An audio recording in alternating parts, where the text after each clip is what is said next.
قوي على الابليشن بارت. الديسكلوجرز are the same.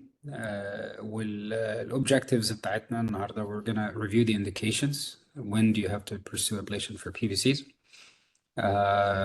When do you recognize, or how do you recognize the limitations of pharmacologic management, which is actually very limited.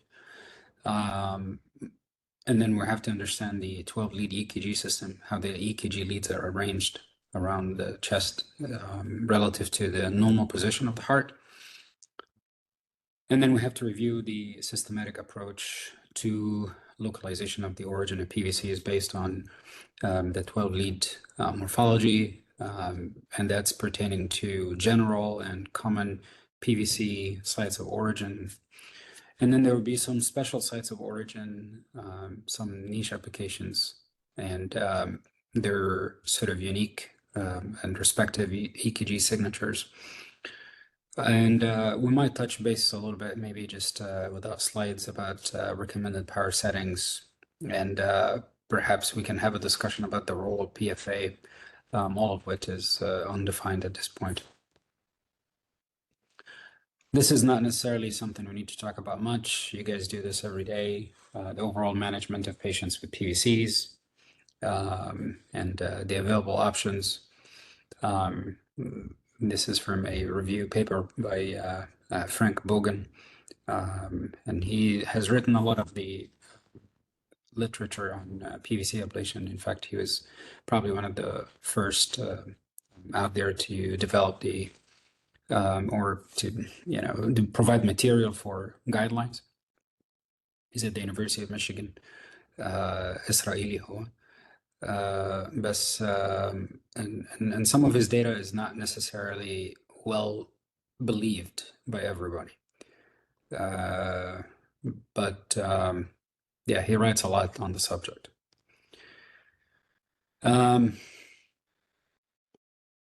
Why do we do ablation for PVCs? Well, there are multiple reasons. You guys know all of that. High burden and what's too high? Well, that's the graph I was showing you. Most accept that 15% is a reasonable cutoff.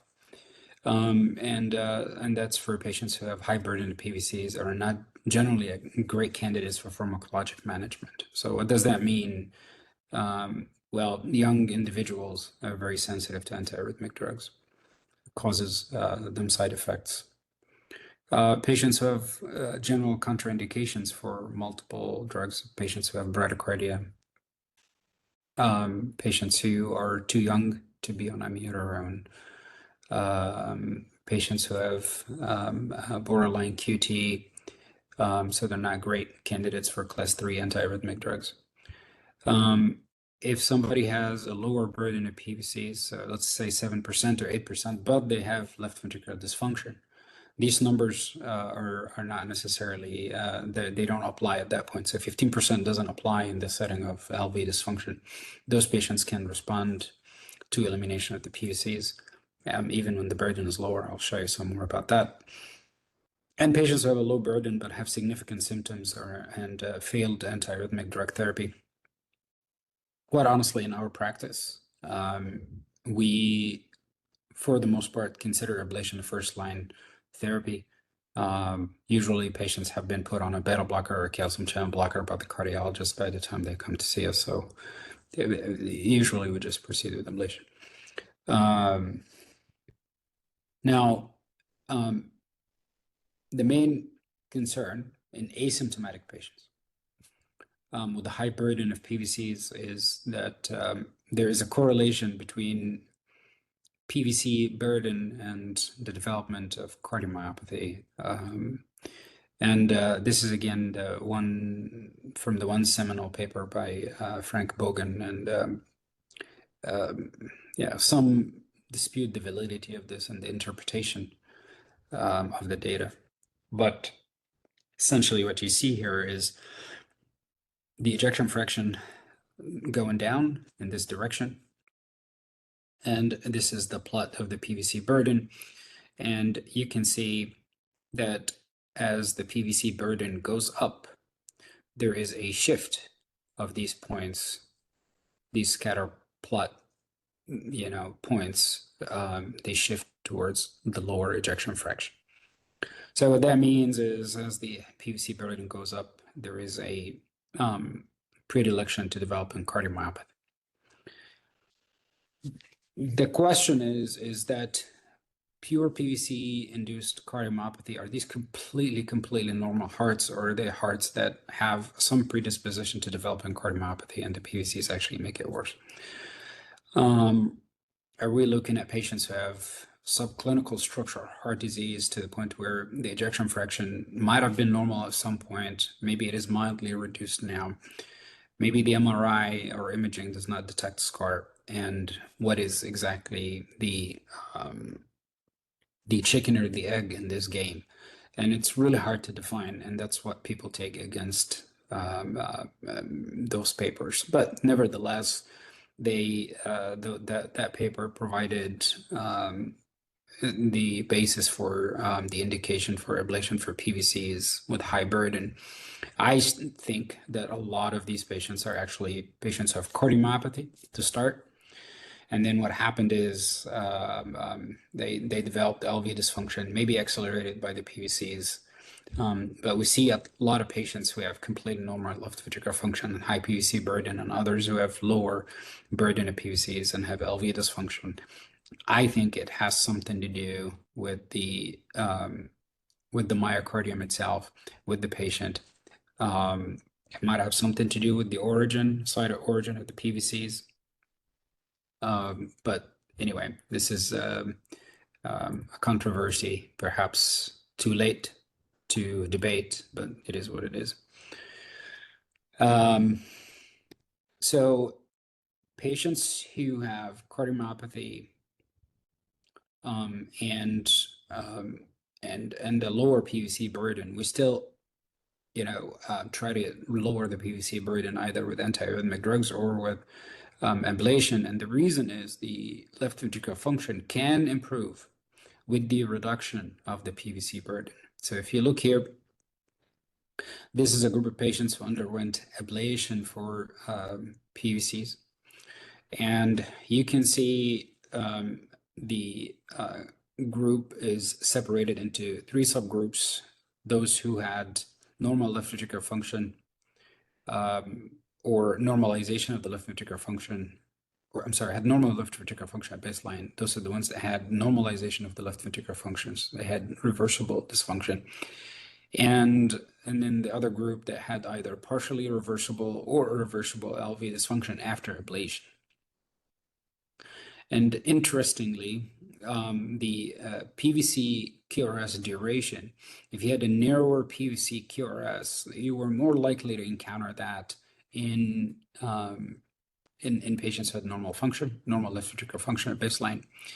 And in those who didn't have normal left ventricular function at baseline, you were likely to encounter it in a patient who then experienced recovery of left ventricular function. Okay.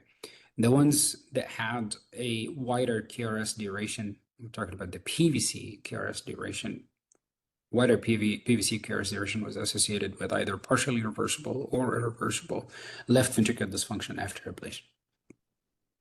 And that's really interesting, and it just goes in the same, goes into the same way of thought. Well, are we dealing with a primary cardiomyopathy? Or are we dealing with the primary PVC issue? And so you could say that we're dealing with a primary cardiomyopathy issue, and these patients don't have any cardiomyopathy, and therefore their PVCs, generally speaking, are narrower because the heart is healthier. So it doesn't take the PVC a long time to depolarize the entire ventricle. These ones are the exact opposite, and maybe that's why these ones do recover and these ones don't. Or you could say that there are some different forms of PVCs, the ones that tend to have a narrower QRS do have a greater effect on the left ventricular dysfunction, and when you get rid of them, you therefore see a greater impact on LV function compared to the ones that are wider. Anyway, it's a philosophical discussion. this paper was written by Mark Diel, who was my co-fellow, actually, when I was at Penn in 2011. Excellent fellow, and the data is really good. The question is, how do you make sense of it? But the way they made sense of it is, if the QRS of the PVC is narrower, then there is a higher chance of reversing LV dysfunction. This is that part of sort of the clinical background and what to do about those PVCs. I would like to now pivot into what I think is most important at this point in terms of dealing with those patients, which were dictated an ablation technique, which is how do you find where the PVC is coming from, and how do you try to ablate it? I'm trying to just share a different screen here. So give me a second.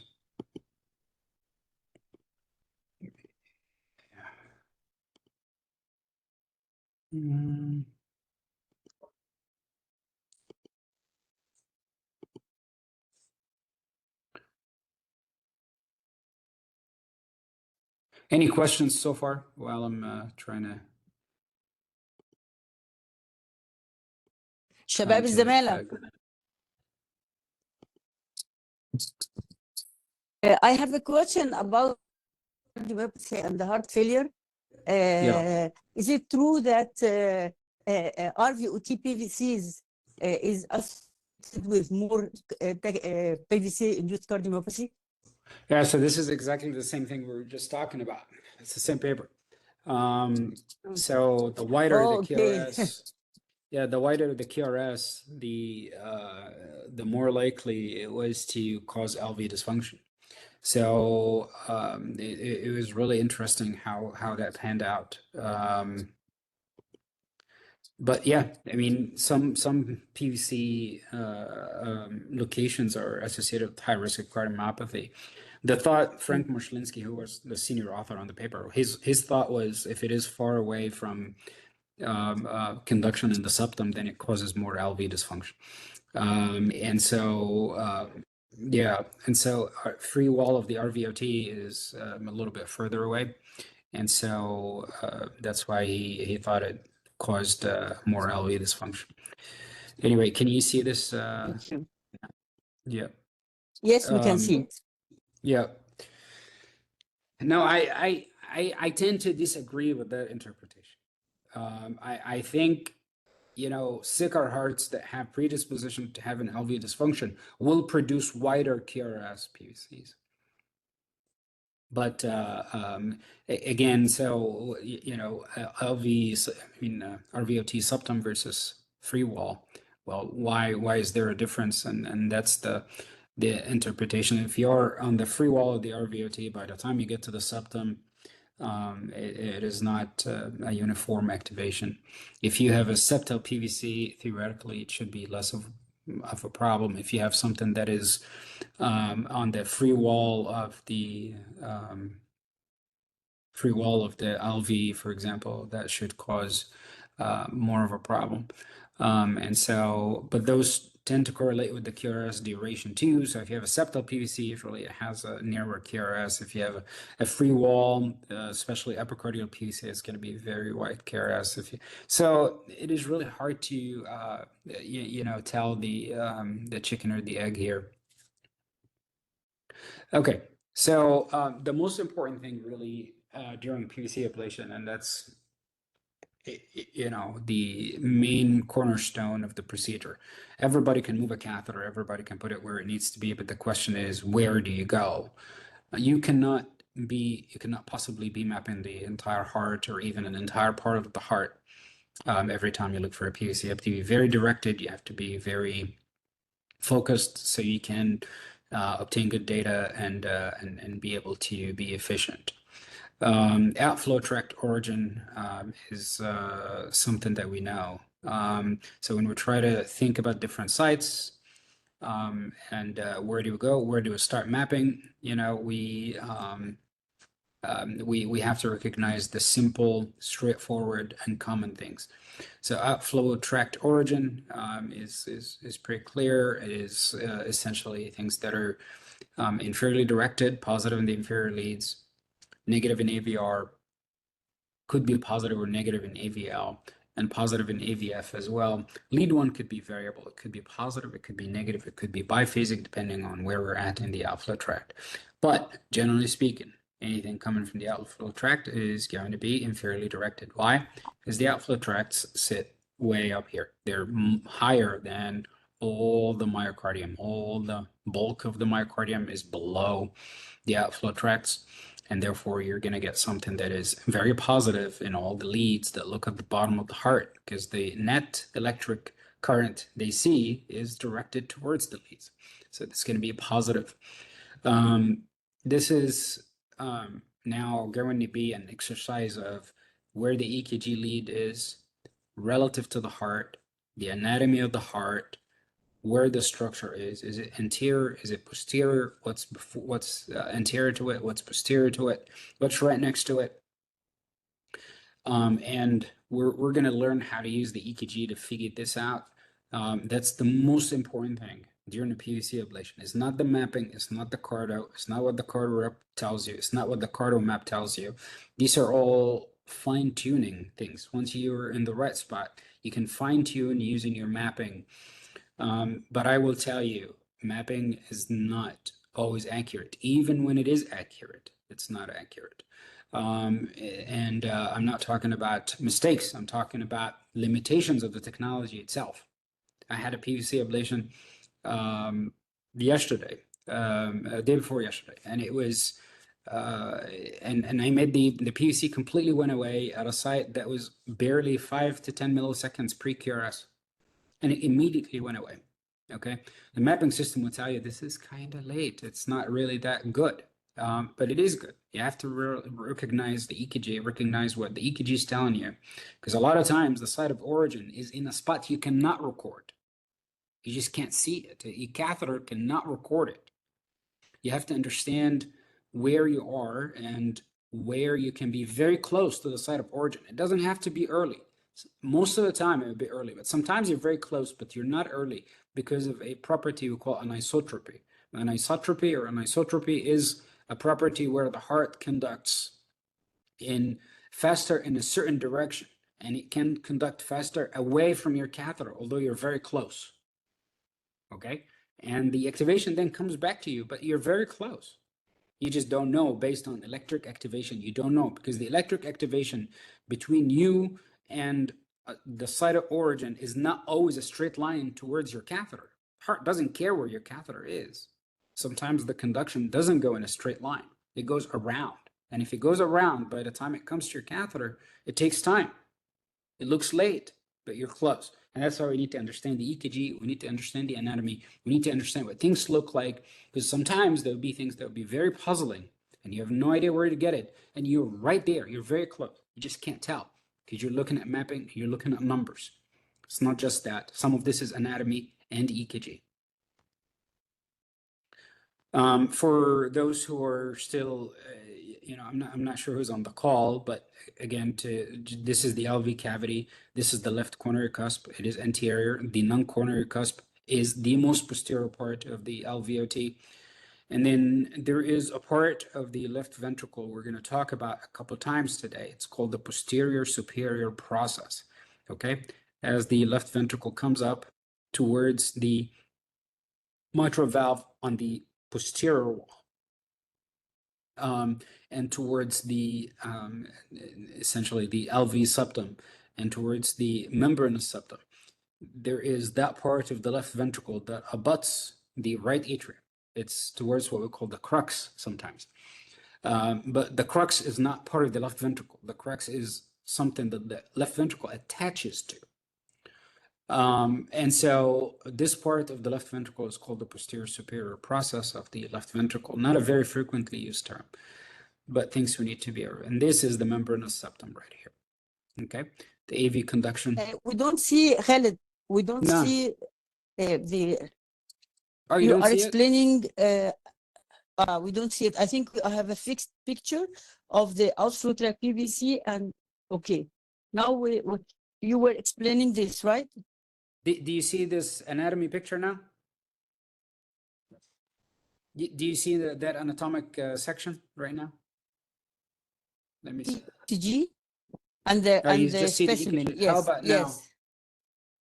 You can see the specimen, the cardiac You can see the specimen. Okay, so هي شكلها Yeah. بتروح when I put you in full screen. Okay. شايفينها دلوقتي. Okay. Yes, you are increasing the size now, right? طيب, let me see one more time. Does it go away or it stays on there now? Yeah. واضحة ولا لا؟ ولا مش موجودة؟ Sure. The same picture. مش You are decreasing it now? Yeah, بس same picture دكتور خالد، وحضرتك جبت يعني موجود. السلايد اللي بعدها ورجعت تاني. حضرتك جبت سلايد طيب بعدها. يعني شغالة. يعني شغالة كده يا فندم. السبيسمن باينة. ايوه كده شغالة. The specimen with the ECG with AV and PSL اللي هي كده باينة. aortic valve. مظبوط. اوكي. Yeah. ممتاز. واللي بعدها كده باينة الصورة دي اللي وراها باينة. ايوه بتيجي يا فندم اول ما حضرتك بيبقى ايوه كده تمام. ايوه انا ممكن على فكرة بشوف هو مش عارف حصل ايه لما انا غيرت اوكي. طيب تمام. خليني اشيل البريفيو ده ونشوف فين. طيب هو مش عايز يقفل معايا البريفيو. اوكي. واحنا كده تمام يا دكتور خالد. كده تمام. اوكي. تمام. اوكي. طيب معلش اوضح دي تاني. So this is the ماشي. left ventricular cavity. This is the inferior posterior wall of the left ventricle.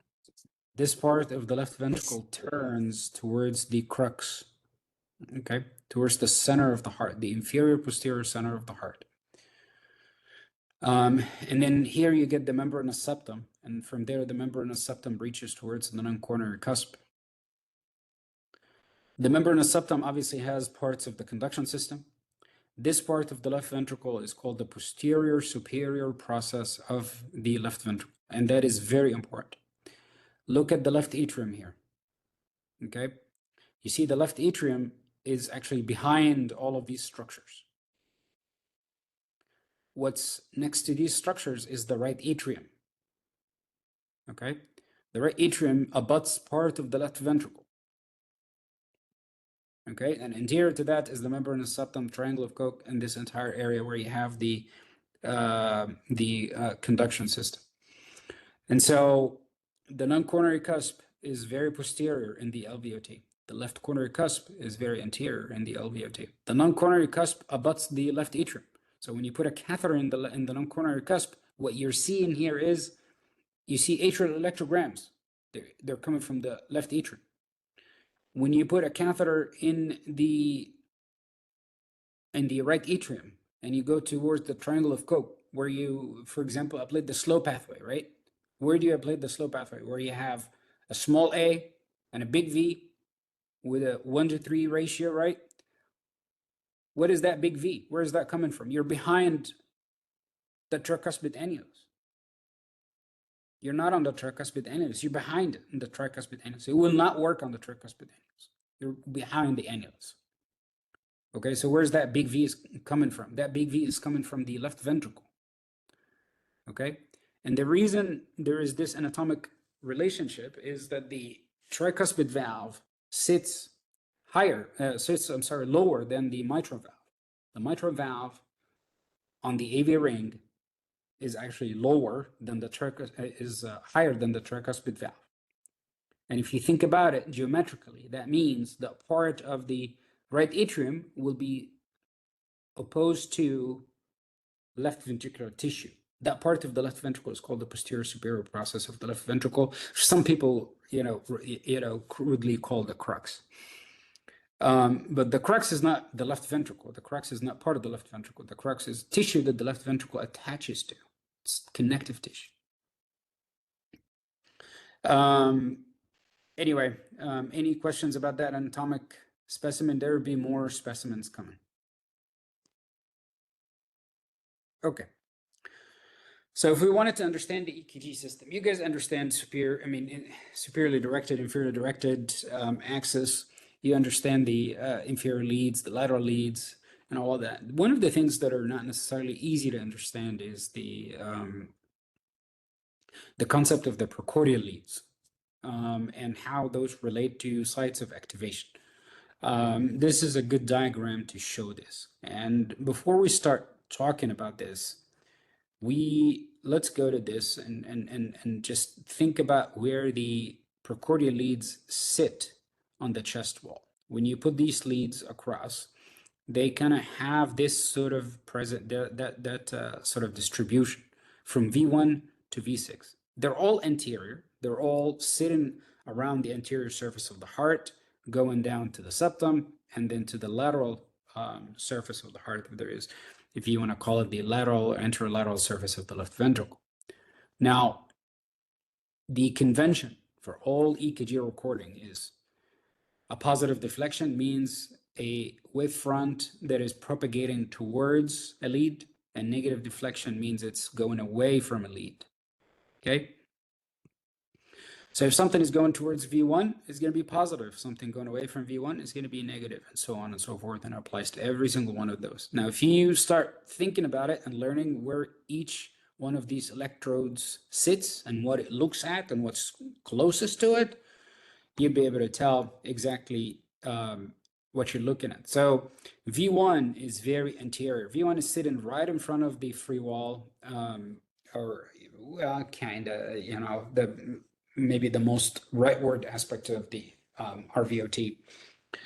And so if something were to come from right under V1, okay, it would be what? A negative deflection in V1, right?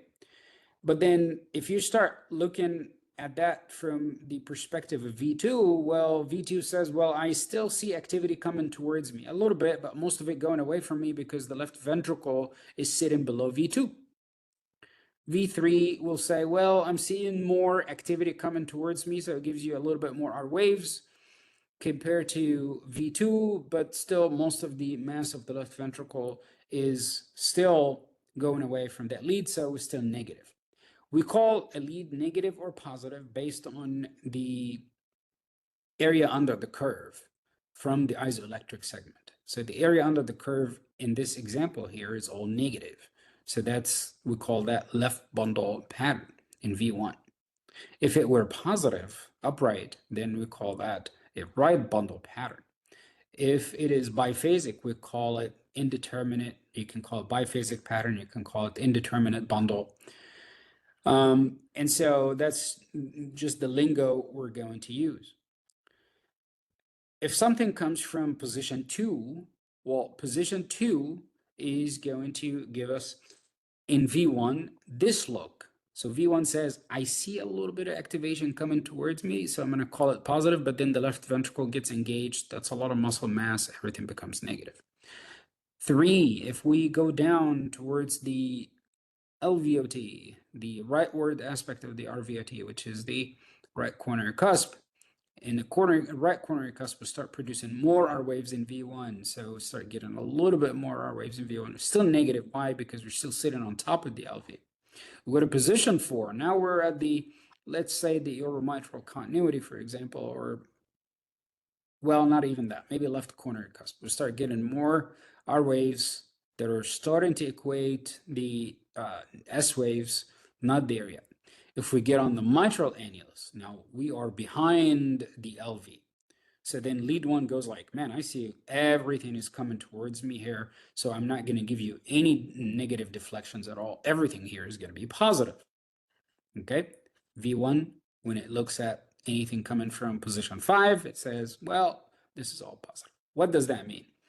Or how do we, you know, how do we come up with a rule of thumb from this?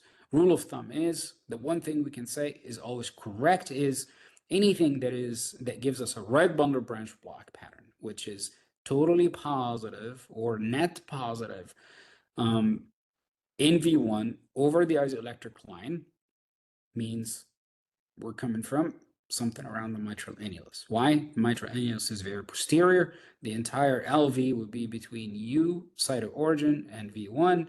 So right bundle branch block pattern in V1 says mitral annulus.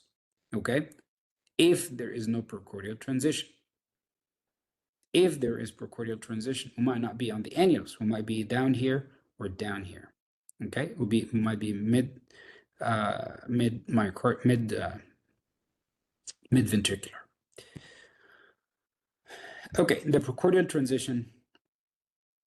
From this perspective, we can essentially simplify it and say, well, if we are, okay, let me tell you what that means also. I don't know that we talk too much about the transition concept. The transition concept is this, where we transition in the precordial leads from this loop to this loop, where we transition from negative to positive, or from positive to negative. So if I say left bundle branch block with V5 transition, I mean, this is not what this graph is showing. I'm just using it for that. Let's say we say it's a left bundle branch block with V5 transition. It means the precordial leads are all negative, okay? V1 through V5. V5 becomes positive. That's the first one to become positive, okay? So that's called the V5 transition, left bundle branch block with V5 transition. That means it's from negative to positive. Let's say I said right bundle branch block with V2, V3 transition. That means we went from positive in V1 to negative in V3, okay? Each one of those means something, but we got to get the terminology right. So if the transition happens early in the precordial leads or late, early is V1, V2, late is V4, V5, V6. What's in the middle is about V3. That's sort of the more confusing one. Things that transition from negative to positive in V1 or V2, generally speaking, are arising from the LVOT. Things that transition V4 to V6, generally speaking, are arising from the RVOT. This is assuming that sinus transitions sort of in the normal position, which is V2, V3, V4. V3 is sort of the oddball. You really cannot predict based on V3. V3 needs a little bit more work, needs a little bit more thinking, and could go either way. Let's talk about the anatomy of the RVOT. So when you look at the RVOT, you will notice that the RVOT and the LVOT sort of sit at almost a 90-degree angle. This is in patients with normal hearts. We don't see many patients with normal hearts anymore. Everybody's rotated, obese, old, you name it. And so that sort of seems like a fancy world where things sit where they need to sit. And that's why you need to understand the anatomy and the EKG even more, because things don't really sit in the right position anymore. We're dealing with older patients. But let's learn typical anatomy. Typical anatomy, you see the aortic valve directed to the right, the pulmonic valve directed to the left, not the right. And that's why you listen for pulmonic valve sounds on the left side of the sternum, and you listen for aortic valve sounds on the right side of the sternum, the right peristernal space. And the reason is the direction of the flow is this way, whereas in the RVOT, the direction of the flow is this way. And so the RVOT is a broad structure, but it's actually directed to the left side. And there are two halves, there are two parts in that structure. There is the septal part, this one, and then the free wall part. The free wall part is the one that is further away from the heart. The septal part is the one that is towards the heart. It's not part of the septum. It is not septum. It is connected to the septum at its base, but it's actually not part of the interventricular septum. But we call it septal because it's in that direction. So the part that is closer to the LVOT, we call it septal. The part that is away from the LVOT, we'll call it free wall. Now you can see the RVOT goes from here all the way to here, and those two parts, this and this, are far away from each other. They're far away.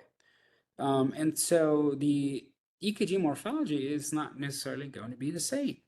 So I'm sorry, I was explaining this to somebody and I could not get the all the markings off of this for some reason. I tried today, but I could not get it off. So if we think about it, we call this the free wall, we call this the septum, and then we can also divide it to a lateral, anterior and lateral, posterior, and something in the middle. Mark Josephson came up with a classification for this, and he called it septal or free wall, site 1, site 2, site 3. So septal, site 1 would be here. Free wall site 3 would be here.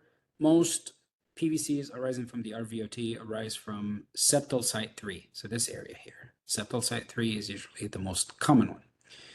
Well, these are the precordial leads, and you can see the RVOT is very anterior. Anything coming from the RVOT will probably transition late because it's a very anterior structure. So it's going to be left bundle because it's very close to V1, and it's going to transition V3, V4, that type of thing. But what helps a lot here is the, I'm not sure something is missing here.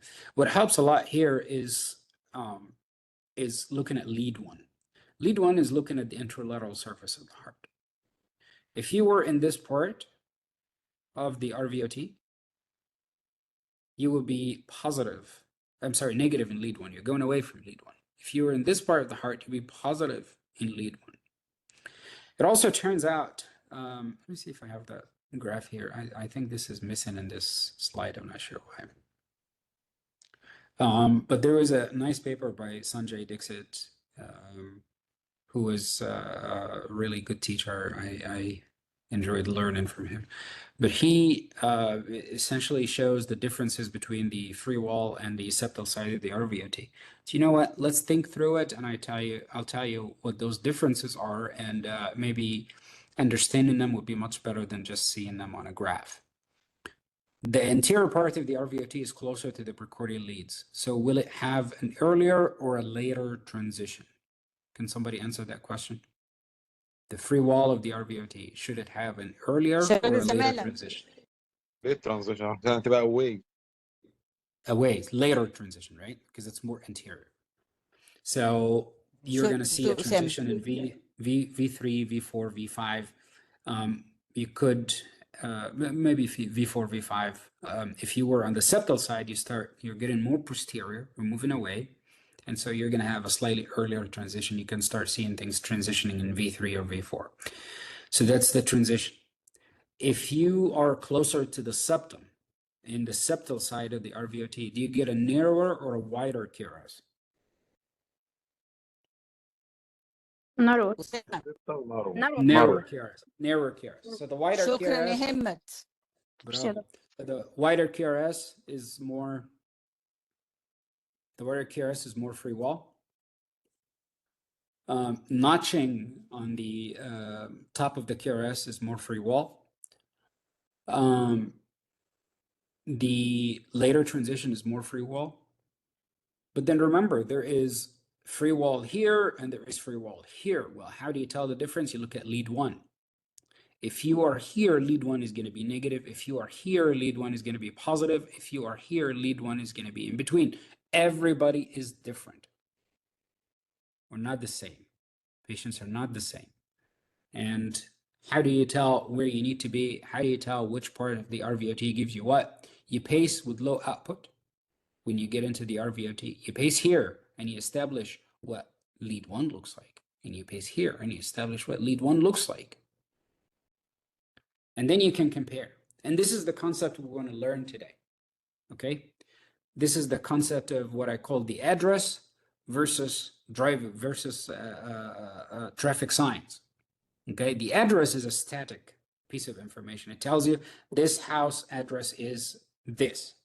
This is what is going on here. But it doesn't tell you where to go.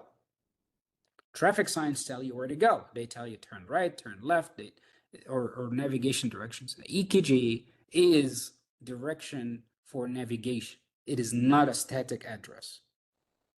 Pace maps are not a static address. Pace maps tell you where to go, not what you're doing here.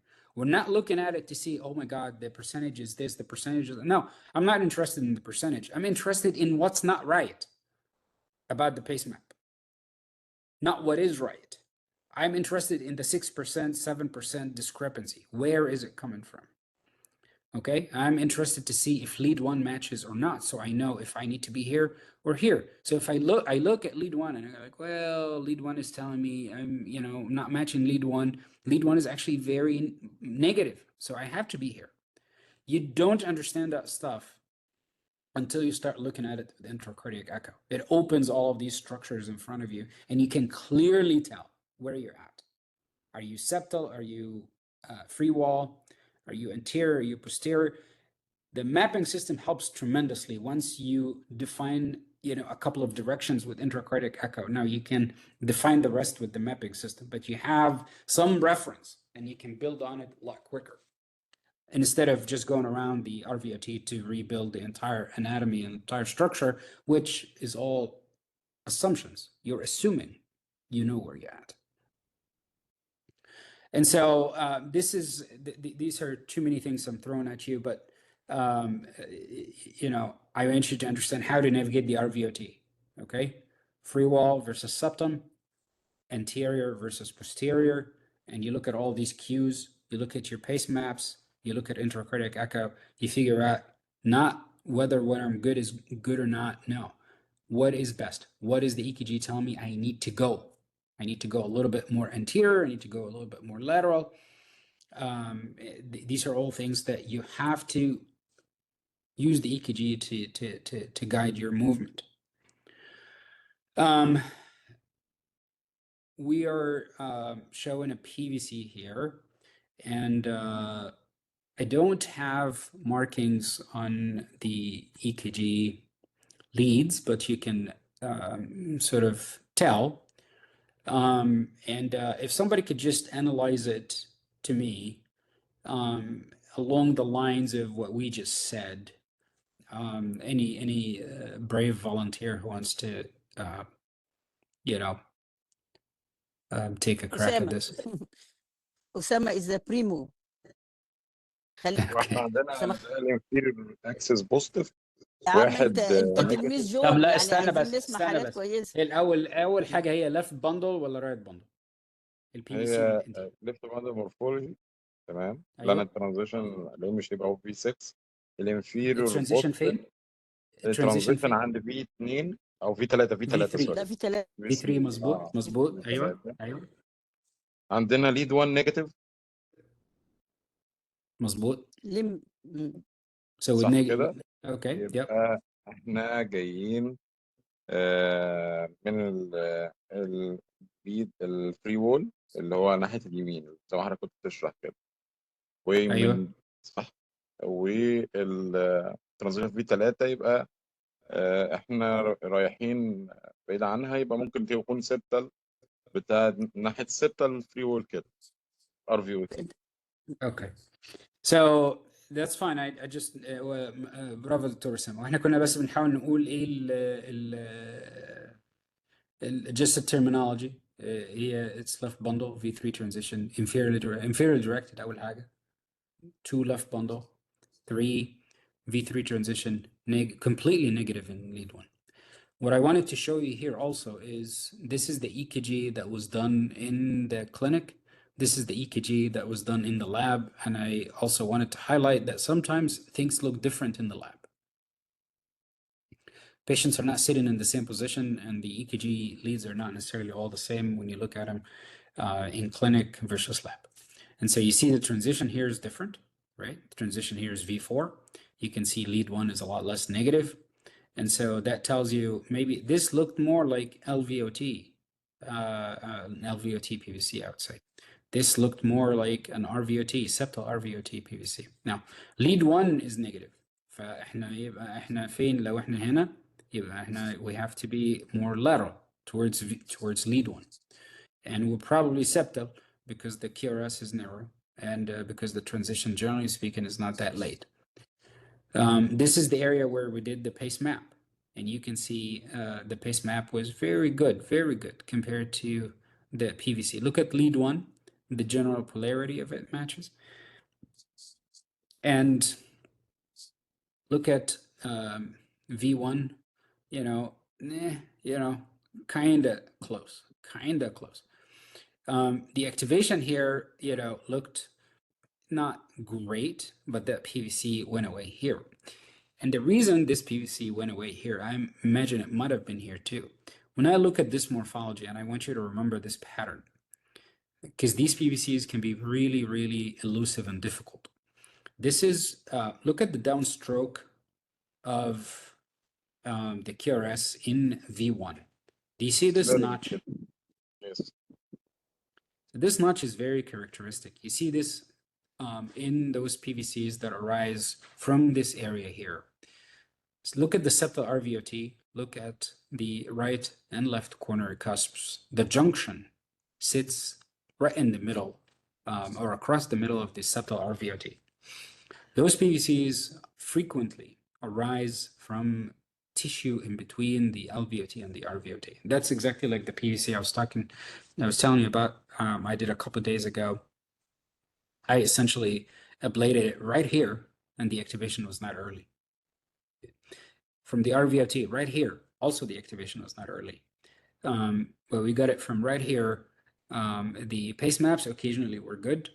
There was a long stem to QRS telling you that there is some slow conduction that has to happen before you get to the site of the exit. There are a group of PVCs that arise from this area, from the intramural or extracardiac tissue between those two chambers. And sometimes you have to ablate it from both sides.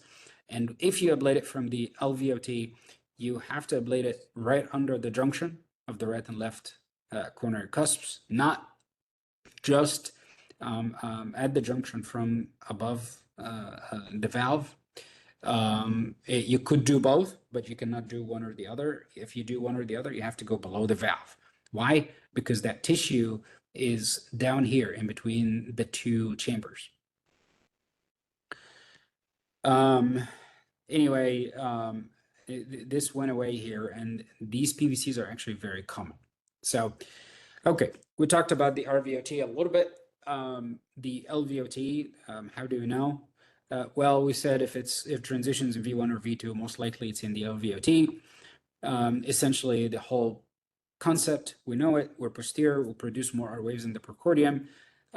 There is, you could look at V1, V2, and try to come up with certain criteria. Many things have been published on that. And, I can bug you with all the numbers and all the ratios. So if the R wave to the QRS duration ratio, so amount of time spent doing an R wave versus the entire duration of the QRS, if that was more than 0.5, so essentially half of the QRS is made of an R wave in V1 or V2, or if the RS ratio was more than 0.3, again, that's V1 or V2, that's an LVOT site of origin. The problem is always V3 transition. V3 is where you cannot tell. Well, so these are V3 transition PVCs from the RVOT and others from the LVOT. And you can see here the old transition in V3, different shapes and different sites of origin.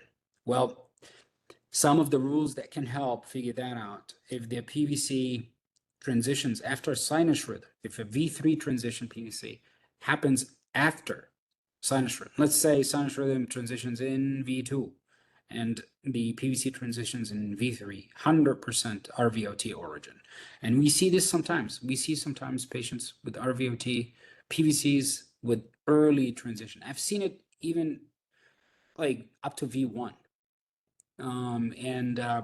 Again, everybody's different. Everybody's, the heart can be irritated in some patients.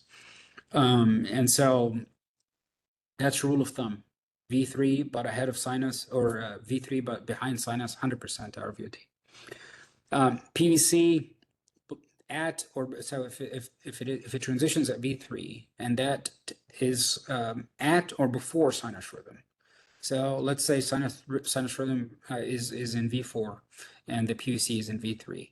71% chance it's coming from the LVOT. So when it comes to V3, we look at sinus and we try to make these comparisons. One of the residents, when I was a fellow, worked on this paper, and he published it, and he called it the V2 transition ratio. Came up with some sort of fancy way to tell based on measuring the amount of R and S waves in the PVC compared to the sinus rhythm in V2, and that is in the case of V3 transition PVCs. So look at the algorithm. V3 transition PVCs, and then looking at it, does it transition later than sinus? 100% RVOT. You don't even have to look. If it transitions before sinus, well, you don't know at this point. Then he does the V2 transition ratio, and the V2 transition ratio, the way it is calculated, is a little, it's a little bit involved. You have to look at the R wave divided by the R plus S wave in the VT or PVC, divided by the same ratio for sinus rhythm, or the same calculation for sinus rhythm. It's very complicated. But anyway, it worked so well. If it is more than 0.6, which essentially means you just have more than a certain, amount of R waves, then it denotes left ventricular outflow tract site of origin with 95% sensitivity and 100% specificity. He is now an electrophysiologist, and he works in Florida. Pitfalls, they didn't account for patients with right bundle branch block because obviously the sinus activation is different, and it doesn't account for patients with cardiomyopathy. They were all excluded from that analysis. Other clues to LVOT, site of origin. Well, there are certain specific morphologies. For example, the one that is very helpful is the AMC, the aortomitral continuity. This is the aortic valve here. We're looking at the aortic valve open. And again, sorry for all these markings. I need to figure out a way to get rid of them. You have, this sort of left cusp sitting here, non-coronary cusp sitting here, and you get the right coronary cusp very anterior. This is the LVOT, the RVOT. Remember, RVOT is more anterior, directed more lateral. The LVOT is more posterior and directed more septal. And if you are right here between the left coronary cusp and the mitral, you're essentially on the mitral valve, but closest to the left coronary cusp, we call that area the aortomitral continuity, and it has the QR pattern in V1. If you are looking at, if you're in the non-coronary cusp, you're going to see an atrial electrogram for the most part, right? And if you are in the right coronary cusp, you're going to see a very characteristic pattern where you have more R waves in lead 2 compared to the R waves you have in lead 3. And the reason for that is, the right coronary cusp sits a little lower than the left coronary cusp. If we were to go back to that first, so the left coronary cusp sits very high, very, very high in the LVOT. The non-coronary cusp is lower, and the right coronary cusp is the one that we removed for you to be able to see this part. So it sits even lower. The right coronary cusp is lower. It's not just lower, it's lower and more rightward, and it's closer to lead 3. So if you look here, this pattern was for a PVC coming from somewhere close to the right coronary cusp, and you can see the R wave ratio between lead 2 and 3. Lead 3 has less R waves, lead 2 has more R waves. That is a signature of something that is coming from the right coronary cusp or the perihacean area or the tricuspid annulus. Okay?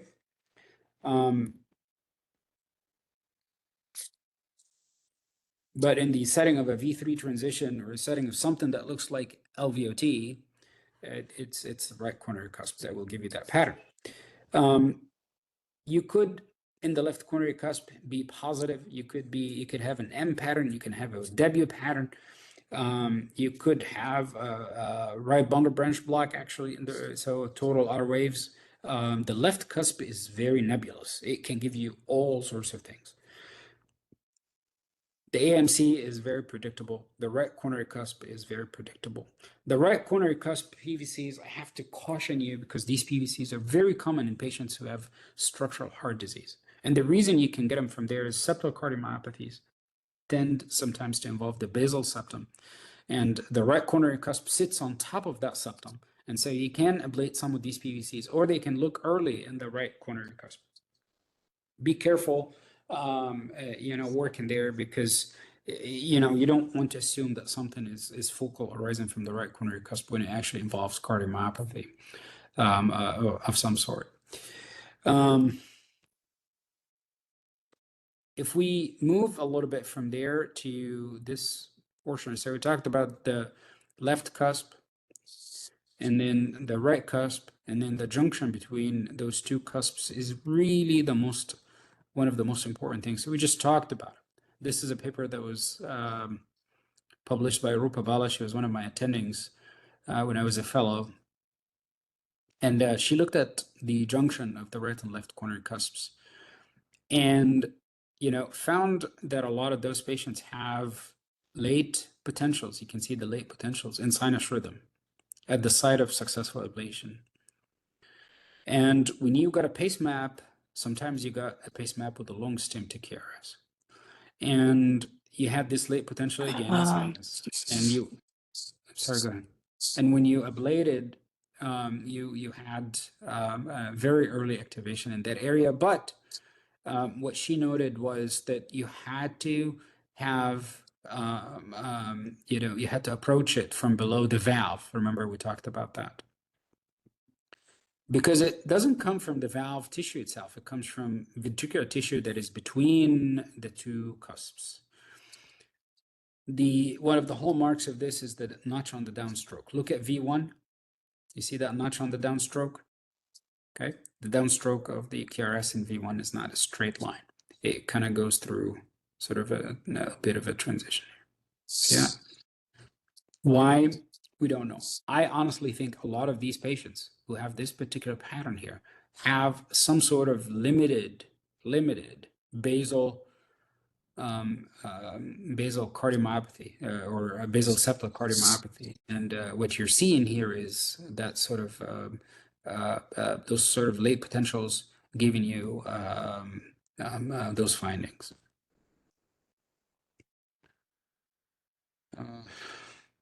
Lost some of that. Not sure what happened here. Great.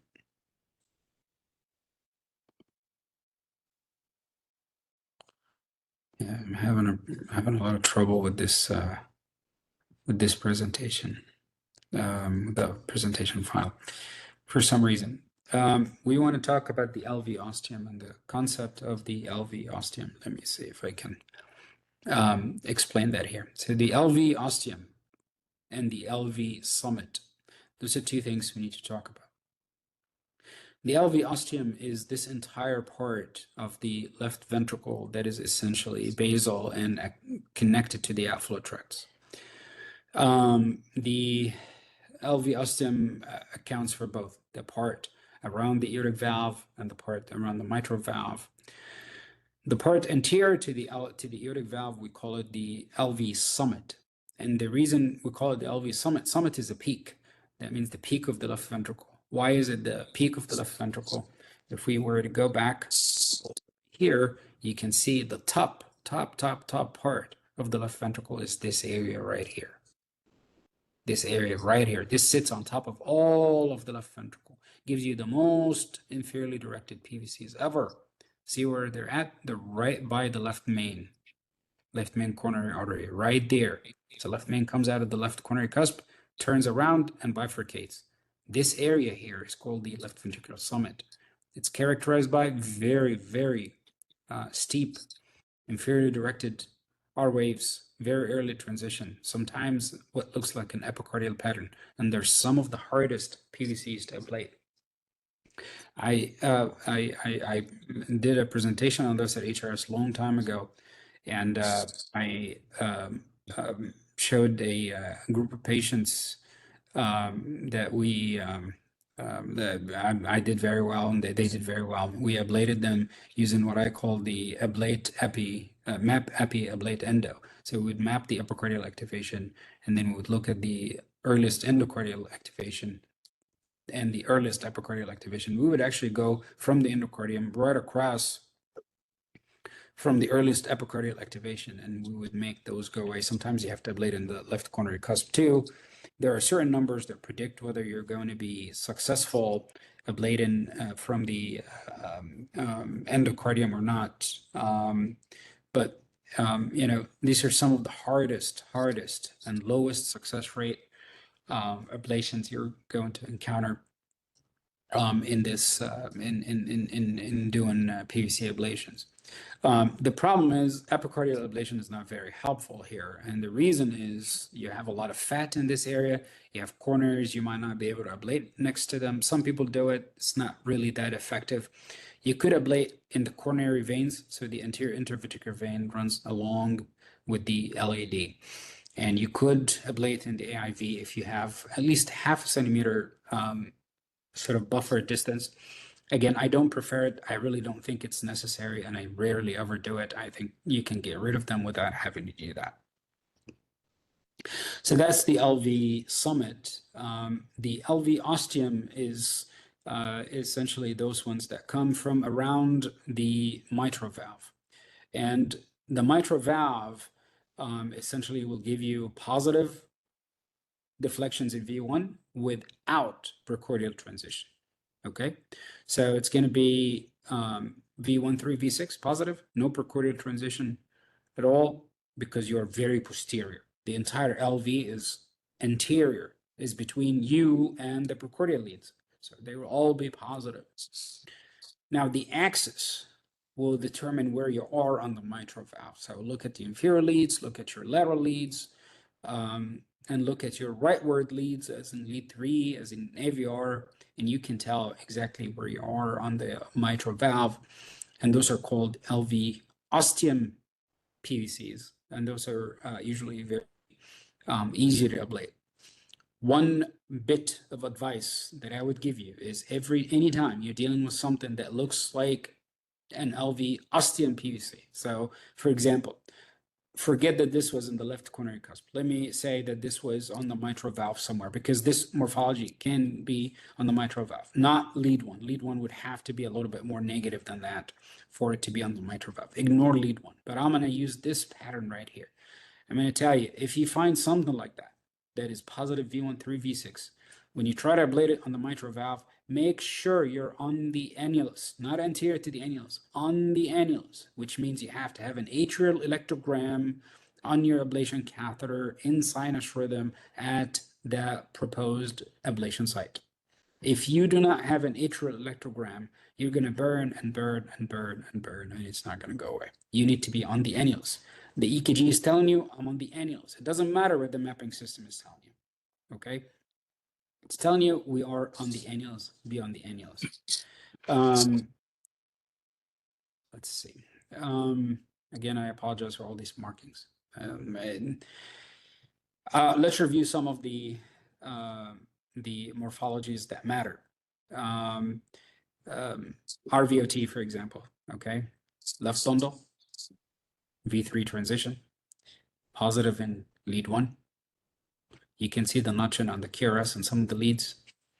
So that's RVOT. We don't know when sinus transitions, but it's a V3 transition PVC from the RVOT. Look at the left coronary cusp. Left coronary cusp gives you an earlier transition, so less S waves in V1 compared to this one, more R waves in V2 compared to this one. V3 transition, but with a lot more R waves, okay, and a lot less positive in lead 1 compared to the RVOT. Aortomitral continuity. This is actually more left cusp. I think this is left cusp based on this morphology. Maybe it's incorrectly annotated. Great cardiac vein. And the great cardiac vein essentially wraps around the mitral annulus. So if we were to go back to this, the great cardiac vein, the coronary sinus ostium is right here.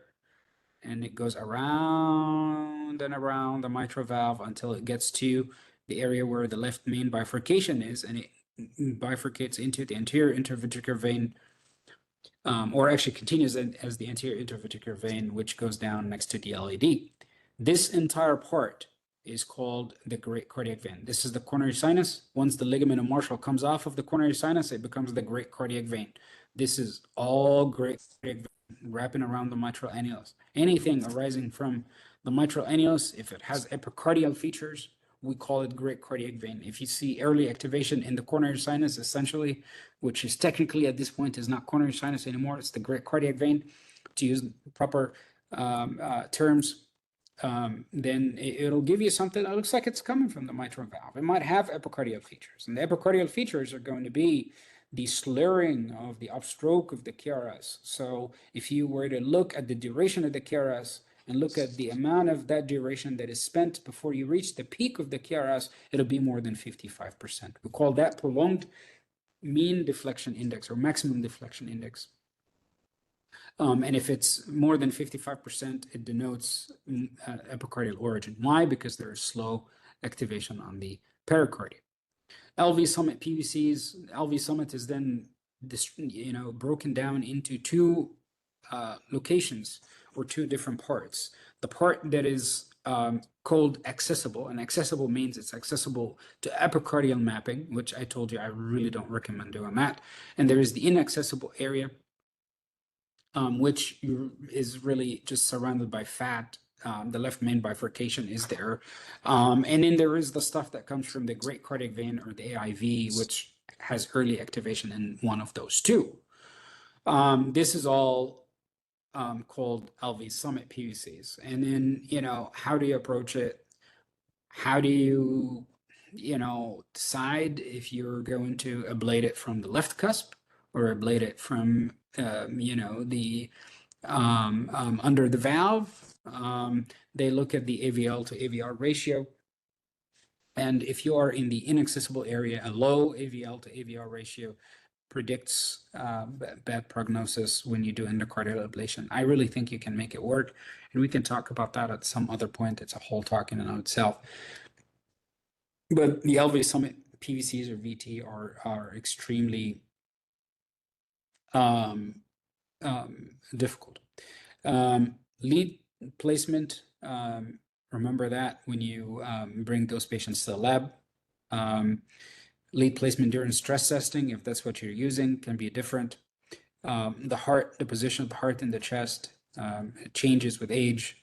The aortic root and the aortic arch, as we get older, the aortic arch actually enlarges and elongates. And when it elongates, well, it is attached by the carotids and the subclavian arteries. And so it really cannot move back and forth in the upper chest. But what can then get pushed down is the aortic root. And when the aortic root gets pushed down, it causes counterclockwise rotation of the heart. And then the aortic valve, instead of sitting at a 45-degree angle, it actually starts sitting at a 90-degree angle to the long axis of the body. Or, well, yeah, I mean, it would be like to the short axis of the body. It will be sitting at 90 degrees. It essentially becomes vertical. Okay, it should not be horizontal. It should not be vertical. It should be in between. But that changes, and when it starts sitting vertically like that. The problem then is with breathing. You could actually, if you're mapping, let's say, the anterior part of the right coronary cusp or the right left junction, with breathing, the catheter could come all the way down and be touching the His bundle. So you got to be careful with that. This is the left ventricular summit. We're looking at a case where the site of origin was in the great cardiac vein. So you can see the catheter going up into the coronary sinus, wrapping around the entire mitral valve and coming all the way close to the aortic valve. This is a biprosthetic aortic valve, so it tells you where the valve is. And essentially at this point, you're just close to the ostium of the anterior interventricular vein. This is an LAO, this is an RAO. In RAO, the anterior interventricular vein is essentially an upward deflection and a continuation along the cardiac silhouette. And here the activation was very early. And if you look here at lead 1, you see there is this W pattern. It's a QS pattern. It tells you I'm epicardial.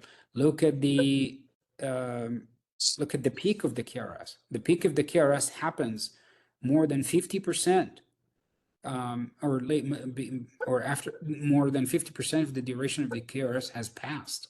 That all tells you it is an epicardial site of origin. Look at V1. V1 is very positive. Okay, there is no precordial transition. It tells you on the mitral valve. All of these things collectively tell you you're probably in the great cardiac vein, or in the epicardial, or on the epicardial aspect of the mitral valve, which is the same thing. If you were to look at this, you say, well, I probably am at like the 12 o'clock position on the mitral valve. Now, do you want to ablate close to the circumflex, for example? Probably not. I would try endocardial ablation, or ablation from the left coronary cusp. I think endocardial ablation right across from the aortomitral continuity here would be very effective. For this to work, you have to be on the annulus. You cannot be beyond the annulus. Okay, let's look at more cases here. This is, a right bundle morphology. Okay, you see the QR pattern in V1. You see something that we call pattern break, where this is positive, V1 is positive, V2 becomes negative, and it goes right back to being positive in V3. And these are things that we call pattern breaks, because they just break the direction of the transition. And these are very telling, actually. In a lot of PVCs, this is important. And you usually see that around V2. And what that tells you is, at least Frank Marshalinsky used to say, it tells you that you're very close to V2, okay? That you're sitting right under V2. Imagine where V2 is on the chest. So if you're under V2, you're probably just under the right cusp, okay? Somewhere in that area.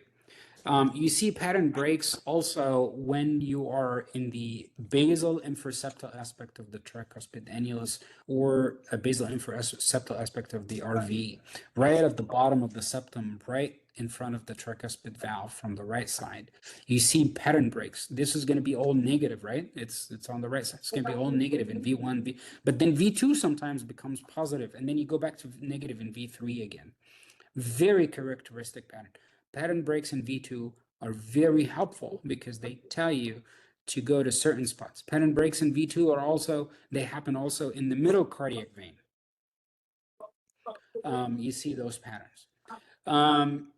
This is, we're just showing you sort of pace maps. So you could see a pace map, what a pace map looked like at the right-left junction, okay? We became more left bundle compared to the PVC in the right coronary cusp. Look at the change in the R wave amplitude between lead 2 and lead 3. We're left bundle with V3 transition, of even V4, V3-ish transition will become positive in lead 1. Look at the things that come from the left side of the heart, the AMC. They're negative in lead 1. Right-left junction will start becoming biphasic in lead 1. The right coronary cusp becomes positive in lead 1. Why? Right coronary cusp is a septal structure. It sits on top of the septum. Can somebody, work on this for us? Let me choose Omar Nada.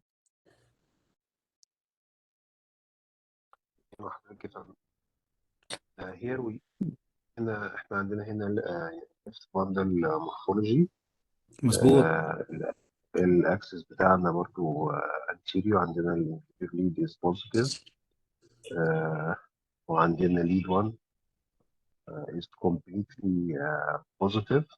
Yes. بس الويف is very يعني السيجنال بتاعتها شورت، مش كبيرة. Yes. والترانزيشن بتاعنا عند V3 بالظبط. So it's a V3 transition. بالظبط. So if it's a V3 transition, we don't know if it's RVOT or LVOT. Yes, or LVOT. هو طبعا انا شايف ان ال QRS wide. Yes. This is more يعني this is more free wall. طب One is استنى بس، positive. طب لحظة واحدة. احنا قلنا لما بنبقى عندنا V3 بنبص على transition and sinus rhythm، صح؟ Yes. So transition Transition and sinus rhythm is late, right? is late. Yes. Okay. فلو transition and sinus rhythm is late، okay، احنا نبقى مش متأكدين، بس the chances are 70% chance 70% coming in from the the left side. LVOT. LVOT, Left side. yes. 70%. 70%. بس مش 100%. Not 100%. Now, if we look at the peak of the QRS here, here, here, here, here. See how notched that peak is. Notch. Is a notch. Yes. This is Okay. mean RVOT. Yes. Free wall of the RVOT. Yes, video. Free wall of the RVOT. This is very, very, very unusual. Okay? Very unusual. Now, it could be, you know, Right coronary cast. it could be, Mm. it could be, yeah.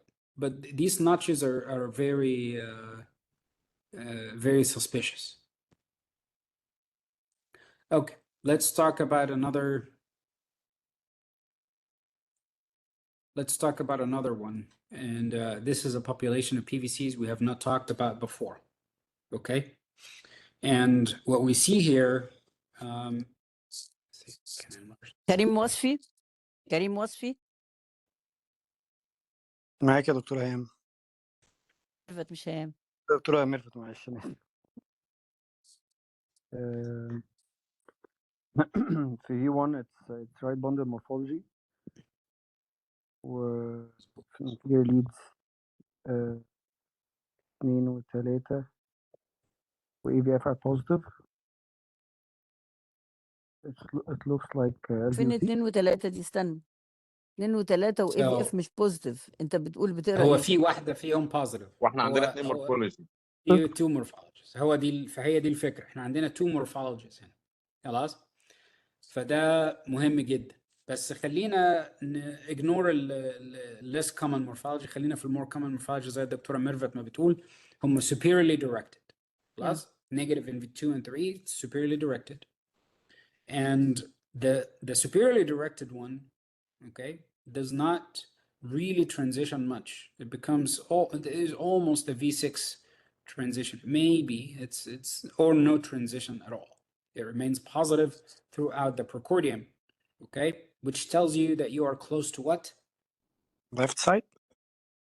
Well, you're close to what on the left side? The mitral valve. Mitral annulus. Okay, you're very close to the mitral valve if you're not completely on the mitral valve. Okay. دكتور خالد. And they're super. Can I No. interfere? Excuse me, I am Dr. حاتم. ازيك يا ميرفت؟ ازيك يا حاتم، منور الدنيا. For me, there is small q in V1, so it is most probably papillary valve. And AVL is positive, so it's not lateral anterolateral, it's posteromedial papillary muscle. So most Yeah, هو probably في two different morphologies. احنا شايفين عندنا multiple morphologies. هي دي المشكلة. Yeah, the morphology which shows Q in V1 and then positive. This morphology most probably comes from the posteromedial papillary muscle. طيب احنا ممكن يكون عندنا ال QR pattern دوت لو inferiorly directed. It can be totally coming from the aortomitral conduit. You can also have that QR pattern coming from the left infrahisian area. You can have that obviously coming from the posterior medial papillary muscle. The problem with the posterior medial papillary muscle here is the posterior medial papillary muscle, generally speaking, has an earlier precordial transition. The posterior medial papillary muscle is further away from the mitral annulus compared to the anterolateral papillary muscle. The anterolateral papillary muscle is much closer to the mitral valve than the posterior medial papillary muscle. And I can accept easily this inferiorly directed one, okay? This, I can accept it as being a papillary muscle very easily, okay? This, I would take it with a grain of salt, being a papillary muscle origin. The bottom line here is we have alternated morphology. All of it sounds like it's around the papillary muscles, the anterolateral papillary muscle, posterior medial papillary muscle, and around the mitral valve. When you are dealing with the anterolateral papillary muscle, it's very hard to tell if you are on the papillary muscle itself or the mitral valve based on the 12-lead EKG, because those two are very close. But generally speaking, if you see these deeper S waves later in the precordium, I would say it's more anterolateral papillary muscle. I'm talking about this one, I'm sorry. Then it's more anterolateral papillary muscle than mitral valve. The mitral valve should be a little bit less, should be a little bit more positive, a little bit more R waves here in the later precordial leads. What I see happening here, when I see this pattern where I'm alternating axis and alternating proximity to the mitral valve, okay, and I am in that area between the two papillary muscles, look for Purkinje fibers between the two papillary muscles. Between the two papillary muscles. I would map both papillary muscles, but I would look for Purkinje fibers in between the two. And instead of ablating both papillary muscles, look for a common origin between the two. That is just giving you variable exits. Okay, and you can see the coupling interval. This one is superiorly directed, this one is inferiorly directed. See, the axis is completely different. The coupling interval is not really that different. Maybe this one is a little shorter. But I would, look for something unifying diagnosis. When you see multiple morphologies, look for a unifying diagnosis. What you're seeing there is exits. The EKG shows you exit sites. It doesn't show you site of origin. It shows you exit sites. We assume that the exit site is very close to the site of origin. Not always. And when I see multiple morphologies, think of a common site of origin between those exit sites. The EKG is essentially drawing the edges of the scar in your head. Okay, if there is a scar. And the site of origin, you have to at least rule out there's not a common site of origin in between, because otherwise you're going to ablate both and you're just going to keep chasing every site of site of exit. Now, if I were to look at this and say, well, is it papillary? I think we had a slide here for papillary versus papillary versus fascicular site of origin, and that's important to keep in mind. The axis is going to be similar, right? The left anterior fascicle and the anterolateral papillary muscle kind of have the same axis. They are in the same part of the heart. The left posterior fascicle and the posterior medial papillary muscle do overlap in terms of location. And so how do you tell? Well, the papillary muscle will give you a wider QRS, okay? It's muscle, it's not Purkinje. It'll also give you what looks like an atypical right bundle branch block, whereas the RSR prime pattern, okay, that you see in V1, that is just like a typical right bundle branch block, is more likely to occur with a fascicular site of origin. Lead 1 and AVL would have initial Q waves, and in the inferior leads, you'll have a Q or an R wave, depending on which one you're talking about, anterolateral versus posterior medial.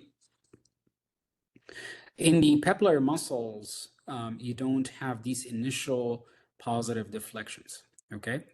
And so if we were to go back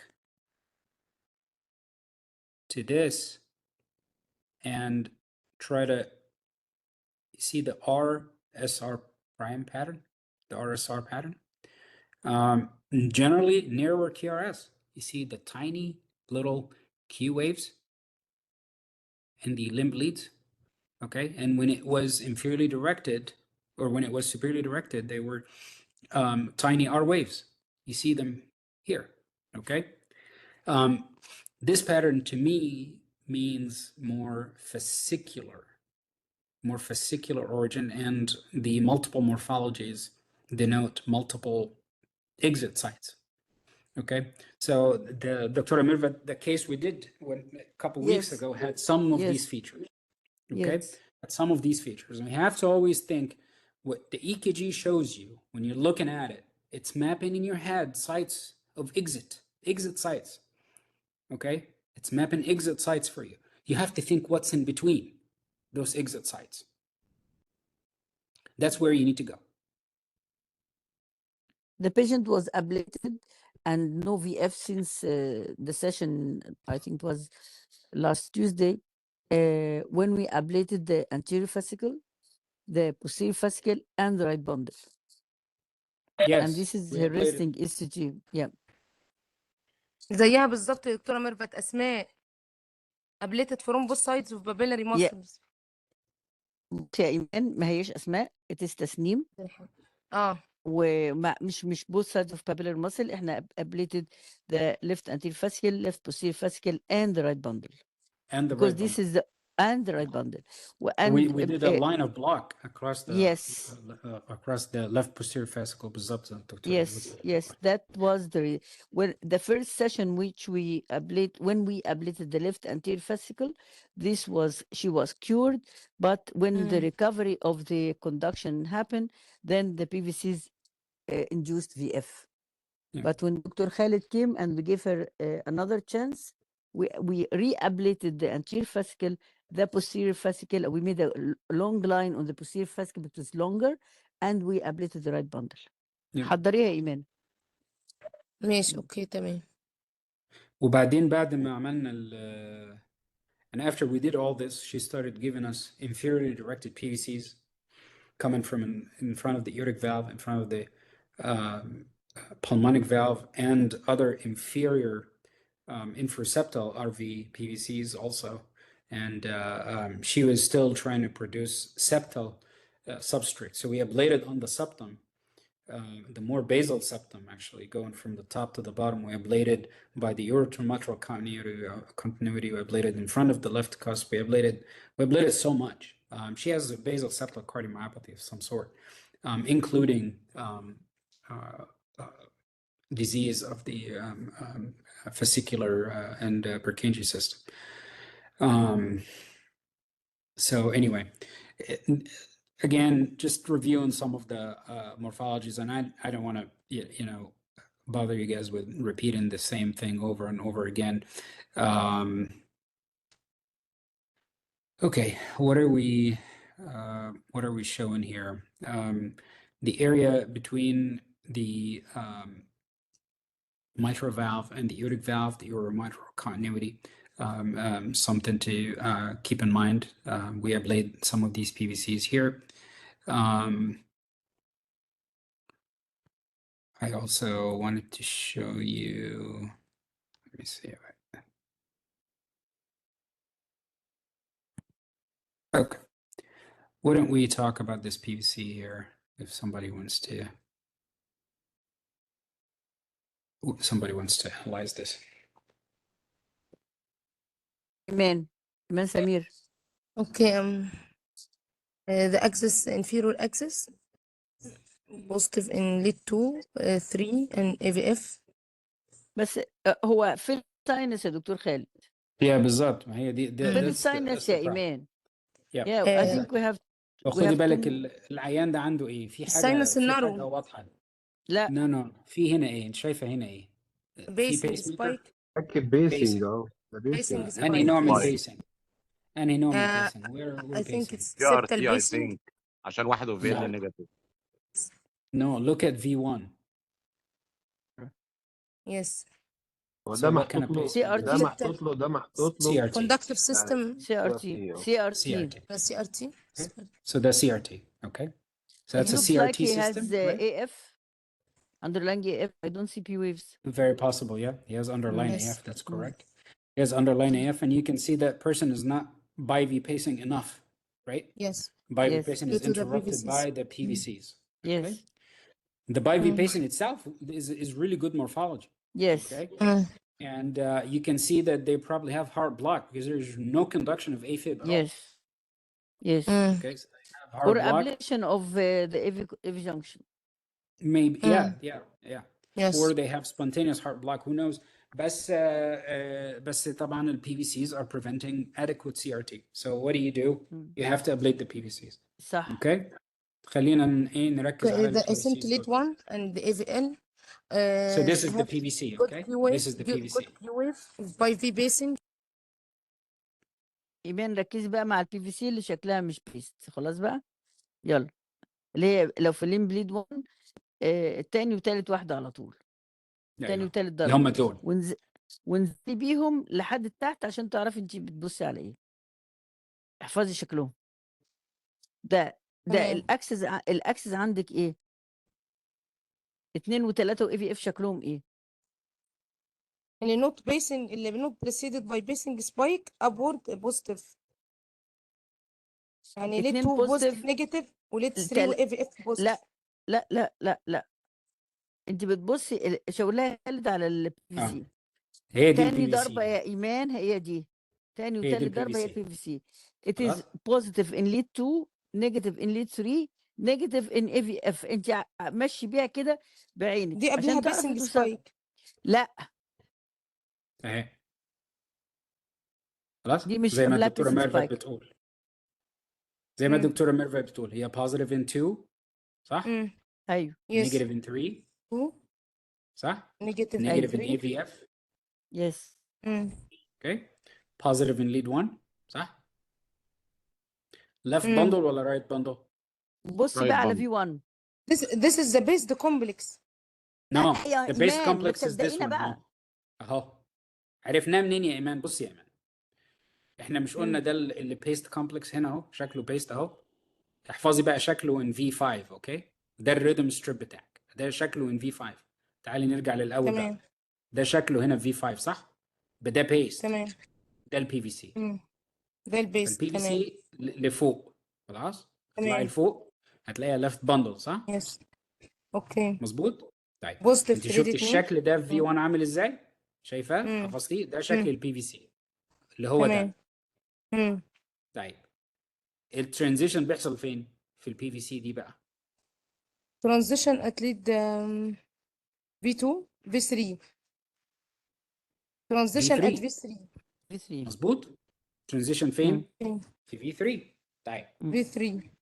مظبوط. خلاص. والساينس الترانزيشن ريزم لما يكون في ما فيش بقى هنا ساينس ريدم. مفيش مفيش ساينس بقى. اللي ساينس. عندك هنا بيسنج، ما فيش هنا بيزد ساينس ريدم بقى. تمام. خلاص؟ ترانزيشن ات لما يكون في V3. بيس ميكر او في رايت باندل برانش بلوك خلاص انتهى الموضوع. ما فيش بقى ترانزيشن. الترانزيشن بالنسبه للساينس ما تعنيش حاجه، لكن اللي يعني بس الترانزيشن تعني حاجه، لكن ما نعرفش نقارنها بالساينس. خلاص ما فيش ساينس. خلاص. maybe left coronary cusp. طب اسالك سؤال، انت لاحظتي ان ليد 2 is upward وليد 3 is downward yes. صح؟ طيب احنا قلنا ايه الحاجات اللي بتعمل كده بقى؟ اللي هي ما تبقاش مودريتور باند ولا غلط. لا غلط، لا ما تبقاش moderator band. عشان الترانزيشن moderator عند في band 3 يا ما تبقاش positive قوي كده في ليد 2، لان المودريتور باند في حته ثانيه خالص. مم. انما هي ده ممكن ده تكون في الرايت بيفكرنا. كورنر كاسب. ممكن هو ممكن تكون الاكسس في الرايت كورنر. بيفكرنا يا دكتور خالد بالميد سيبتال اكسسوري right باسوي coronary cusp. اللي هي ايوه بوزيتيف. زي بالظبط. فكري زي الاكسس باسوي. ما انا عشان كده بالظبط. قلت الاكسس مودريتور باسوي باند. يا همت بس يا همت حاضر اوكي. بس تلاقي ليد 2 بوزيتيف ليد 3 نيجاتيف اي في اف نيجاتيف تقولي احنا في الميد سيبتال اريا وعندك ترانزيشن في 3 في 3 بالظبط. فانت الميد سيبتال ليه؟ اريا دي عشان كارديومابسي. ايوه ليه بقى الدكتوره ميرفت بتقول لكم هي في الميد سبتال اريا وليه؟ ما هي لازم نفهم بقى ان احنا لما نكون في الاوتفلو تراكت قلنا الاوتفلو تراكت دي مش كلها في ليفل واحد، ايوه في منها حتت واطيه وفي منها حتت عاليه. الحتت العاليه اللي هي الليفت فنتريكولار سامت، الحتت العاليه اللي هي الليفت كورنر كاسب، الحتت العاليه اللي هي بعد كده ما فيش الاي ام اللي دي سي ostium. الايرتوماترال كونتينيوتي، الحاجات أو دي عاليه. الأوتوماتيك. مم. انما الحاجات الواطيه اللي تحت بقى اللي هي ايه؟ الرايت كورنر كاسب. مم. خلاص. اوطى من كده شويه الممبرانس سبتم والبوستيريور ايوه سوبيريور بروسيس اوف ذا ليفت فنتركل. ايوه خلاص. والباراهيسيان اريا والليفت باراهيسيان اريا، رايت وليفت، الحتت دي اوطى بكتير بقى. فلما عشان هي اوطى، خلاص بتقرب على مين؟ على الانفيرور ليدز. مم. الله، يس. بس انت قلت لي ان هي inferiorly directed يعني positive في الانفيرور ليدز. لا، انا قلت لك هي positive في ليد 2. مم. انما هي لما تبدا تنزل بتقرب من مين؟ هي طبعا بتنزل، مش بس بتنزل، وبتنزل لليمين towards the right مم. side towards lead 3. هي كل ما تنزل بتقرب من lead 3. خلاص. يس. الميد سبتال باثويز الدكتوره ميرفت بتقول لك عليها تقرب من ليد 3. ليه؟ لان الميد سبتال باثويز لو بصينا عليها، الميد سبتال باثويز دي فين؟ هنا. احنا شفنا يس. كل البتاع ده قلنا عليه في الاول اهو. خلاص. الميد سبتال باثويز دي بتوصل الرايت اتريوم بالحته دي في الليفت فنتركل. مم. خلاص. تحت هنا خالص. ليد 3 تحت مم. هنا خالص. ليد 3 مم. هنا. خلاص. ليد 2 هناك خالص، يعني اوتسايد هنا في الحته دي من الليفت فنتركل تحت هنا. خلاص. انما ليد 3 هنا. فاحنا لما نيجي ننزل بقى من الليفت كورنر كاسب، الرايت كورنر كاسب هي الحته اللي متشاله هنا. الحته اللي متشاله دي هي الرايت كورنر كاسب. سو الليفت كورنر كاسب فوق، الرايت كورنر كاسب تحته. خلاص. الممبرانس سبتم تحته، الليفت فنتريكولار سبتم اللي هو ماسك في الرايت اتريم، الحته اللي احنا بنسميها البوستيريور سوبيريور بروسيس تحته. هي دي الحته اللي بتمسك فيها الميد سبتال باثويز.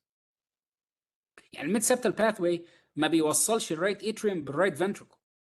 ما فيش رايت فنتركل في الحته اللي هو فيها اصلا. مم. هو بيوصل الرايت اتريم بالليفت فنتركل. حته في فيري سبتال في الرايت فنتركل، في الليفت فنتركل فيري سبتال.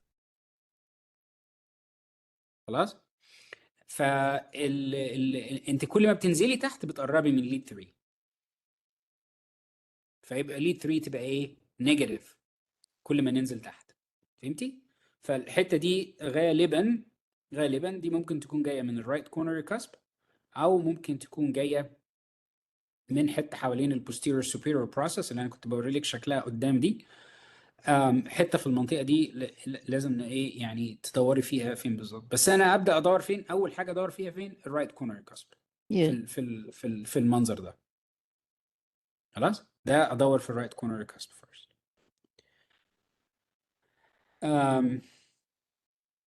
ماشي. خلينا مش عايزين ايه نضيع وقت كتير على حاجات كتير. في اللي انا كنت عايز اوريه لكم اللي هي الحته بتاعه ده الفلور بتاع الحالة الاس جي اللي فيه لا لا لا اه لا، ما اعتقدش. لا، اعتقد دي حالة تانية خالص.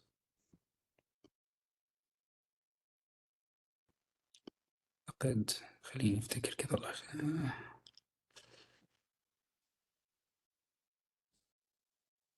هو الاي كي جي بتاعها is very similar.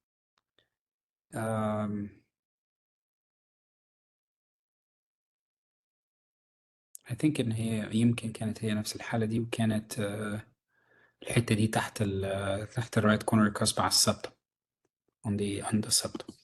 لما بيكون كده طبعا we are precautious we are not يعني مش خايفين من الكوندكشن لان اوريدي الكوندكشن شكله اتضرب قبل كده. مفيش فيه هارد بلاك خلاص.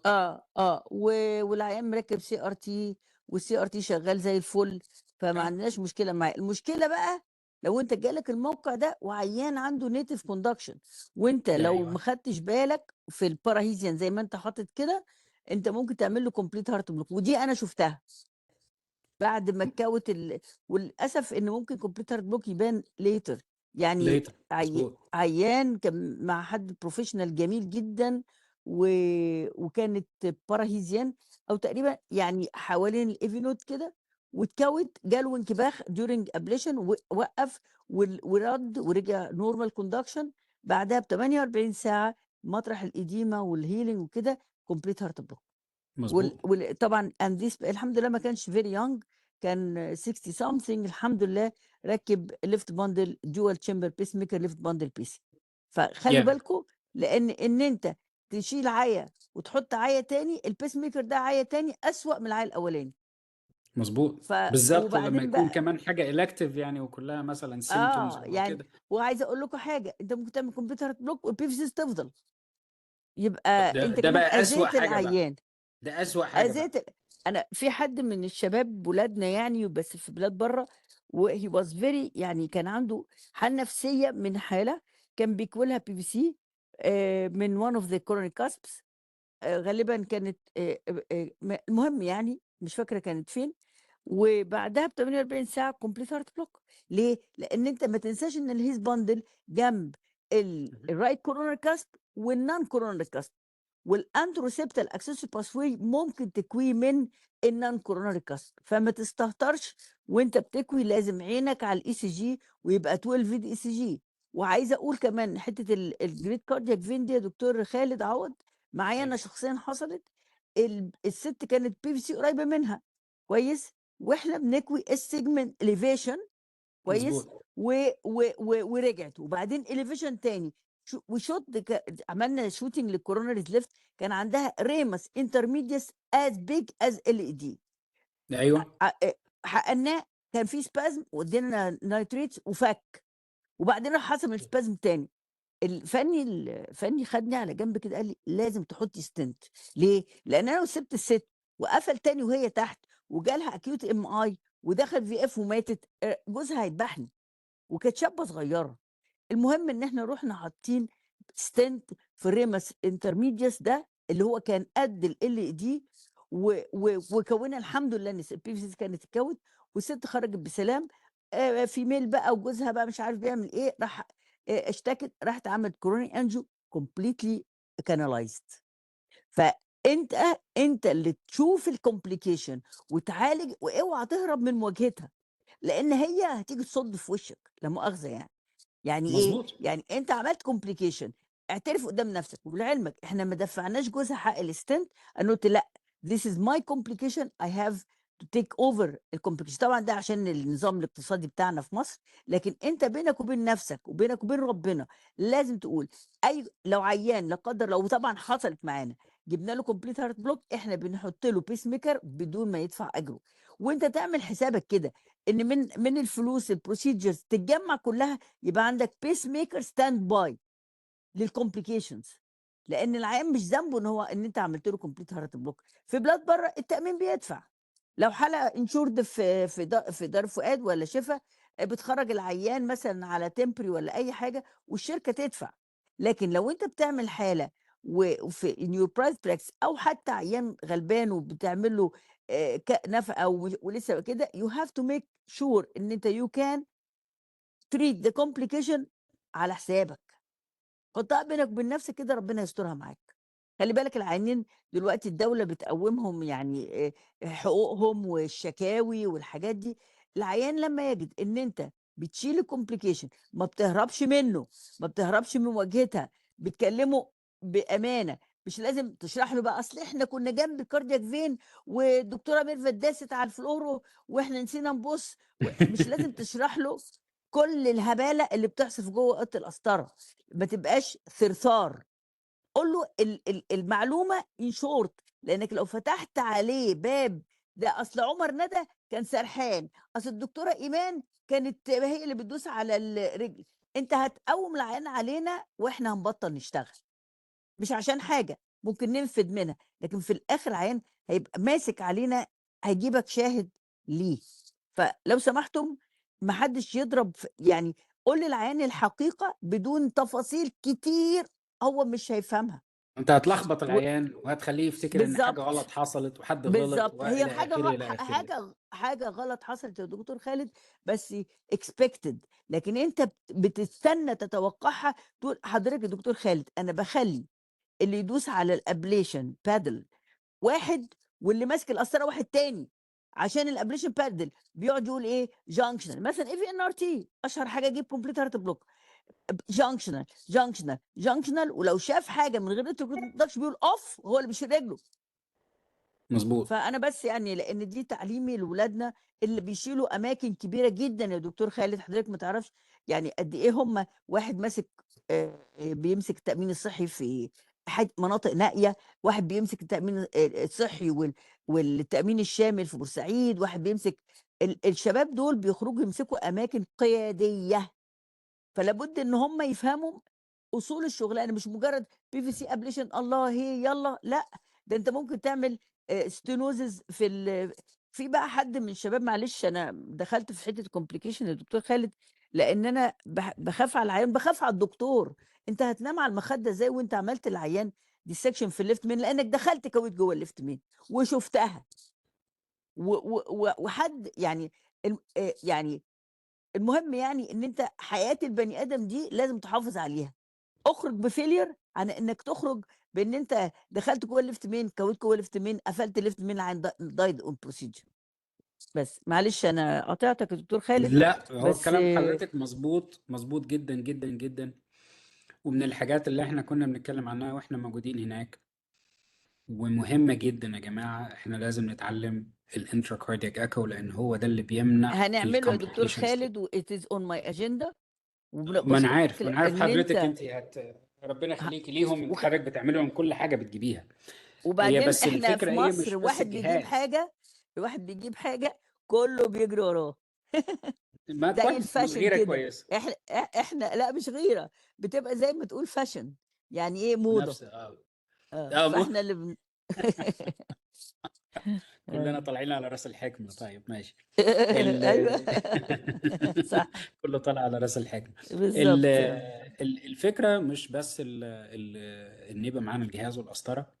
الفكرة ان احنا لازم نبدأ نتعلم كل الحاجات دي تتعمل ازاي. يعني في حاجات اللي هي البسيطة، اللي هي SVT، اللي هي مثلا AVNRT، اللي هي الحاجات دي مش محتاجة انتراكاردياك ايكو.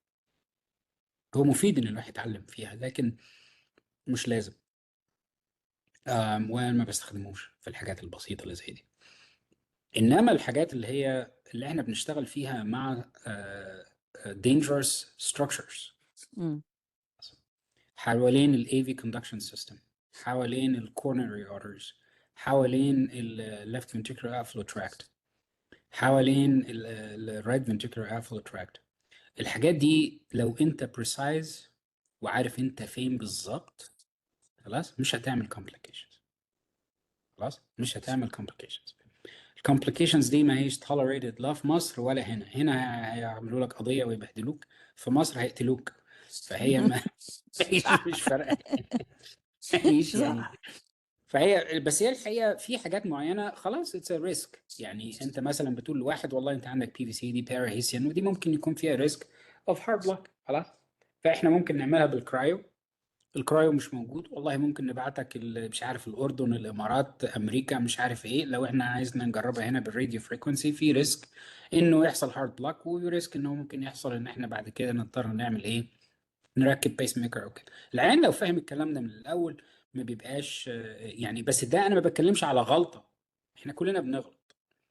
أنا ما بتكلمش على غلطة، أنا بتكلم على حاجة where it is a known, recognized and accepted complication. خلاص. لانه في حاجات معينه يعني خلاص. انا في رايي most complications 99.5% of complications can be prevented. خلاص. حتى اللي هم بيتقال عليهم known و accepted و acceptable or acceptable complications، حتى دول ممكن يتعمل لهم avoidance. ازاي بقى؟ precision. Most complications happens when we are not precise. We're not precise and we don't know exactly where we're at. يعني انت مثلا بتعمل ابليشن في الرايت كورنر كاسب ولا في الليفت كورنر كاسب، انت عارف انت بينك وبين الاستيوم بتاعت الرايت كورنر اري ولا الاستيوم بتاعت الليفت مين كورنر اري قد ايه؟ ما فيش، هي سنتي، سنتي او سنتي ونص. انت لو كل بتبص عليه فلوروسكوبي انت مش عارف انت فين. حط بقى قسطره جوه الليفت مين واقعد بقى كل شويه اعمل ايه، اقعد كل شويه اعمل انجيوجرافي وانت بتشتغل. ممكن انا تعمل عايزه كده. اقول لحضرتك يا دكتور خالد، حصلت مرتين. حد بيكوي PVCs وقال لك ايه، طب انا احط بقى ايه الليفت جاتكن عشان لو حصل حاجه اشتغل على طول. unfortunately لما هم بيشتغلوا PCA بيدوا هيبارين كتير وبيفضلوا بقى داخلين خارجين وفلاش وبتاع. هو ساب عملوا له الليفت ديسكشن مثلا او حاجه. لا لا لا، اسمع على التقيل جاي ورا. ساب الليفت جاتكن في الليفت مين وبيكوي بقى، قام يحصل ترومبس في الليفت جاتكن وتخرج على السيركمفلكس والسيجمنت وارست، وما تقومش الست كانت هقول لك حاجه تانية، ما تقومش الا لما يعمل سكشن للثرومباي بقى من جوه السيركمفلكس، مرعبه. يعني ممنوع. انا بس عشان دي حصلت وشفت 2 من الشباب كانوا بتوع انترفنشن وكانوا بيكوا بي في، اوعى تحط قسطره ليفت جاتكن في الليفت كورونري وانت قاعد تشتغل على البي في سيز، لان كده انت يو ار انفايتنج ستاجنيشن اند ترومبوزز في الليفت جاتكن. انت لا قاعد، انت لا عامل عليها فلويد كونتينوس اريجيشن ولا اي حاجه، انت سايبها بالظبط جوه الليفت مين. It بالظبط is highly thrombogenic. It هايلي is very ثرومبوجينيك. thrombogenic. بالظبط وبعدين افتكر بقى انت كمان بتعمل حراره جنبها، فانت بتنقل لها حراره. فلو سمحتم احنا بنعمل ايه يا دكتور خالد لو في كده؟ يا اما بتحقن من ريجيتد تيب كاستر تقوم الصبغه تبان في انت بينك وبين الكورونر قد ايه، يا اما بتعمل فيمورال ارتي بانكشر من الرجل الشمال مظبوط وتاخد الليفت امبلتس ولا رايت امبلتس وات ايفر ايه، وتحقن الكورونر وتشدها وتخرج، ولما وتعرف تعوز هي فين تحقن بقى، تاني تدخلها وتعرف هي فين بقى بس، وخلاص. وتحطها فلوروسكوبيك بيكتشر، تعلم عليها، هتبقى عارف مكانك، سايب قسطره الابليشن مكانها وبتحقن بقسطره تانية من الرجل التانية. بالظبط فيعني لو سمحتم عشان دي حصلت شفتها باتنين انترفنشنست الكتروفيسيولوجيست، هما بقى بتوع بقى الكورونري وبتاع، and one of the patients needed a stent in the left main، ودي اتعرضت في الاقرا مع اللي عملها، والتانية قعد يعمل سكشن لحد ما طلع ثرومباي من السيركمفلكس والدنيا عدت، وبعد كده عمل كورونا بقت طبيعيه. بس دي عيان بتشوف في اف على الترابيزه مش راضي يقف، ولما انت، فبليز يعني. ودي حاجات بتبقى فيري هاي ريسك، يعني انت العيان ده ممكن يموت منك بنسبه 50 75%. اي فانت مش عايز تودي نفسك في الايه، في المشاكل دي. احنا عايزين في نتعلم داهيه. ازاي. بالظبط. وبعدين ما يعني ما انت هتعرف يعني حتى انت ازاي، حتى لو ما حدش عمل فيك حاجه انت ازاي هتعرف تسامح نفسك بعد كده؟ تنام. هتنام ازاي؟ اه انت عارف ان انت قتلت عيان مثلا بايه؟ بالظبط، بعدم قد معرفتك خطا. بالشغل اللي انت بتعمله. فهو انت مش قاصد، بس يعني دي مش recognized complication. ايوه هتلاقيها مكتوبه في البيبرز ومش عارف ايه، بس احنا ممكن نتعلم مع بعض ازاي نعمل الحاجات دي من غير ما نعمل المشاكل دي.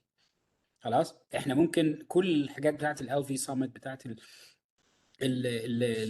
LVOT والحاجات اللي هي يعني considered high risk، نتعلم ازاي نعملها كلها very safely، very safely. خلاص بس نتعلم نحط القسطره فين، نتعلم نشوف ونعرف ازاي، نتعلم ازاي نشوف القسطره هي فين واحنا بنعمل الكلام ده كله. يعني الصح ايه؟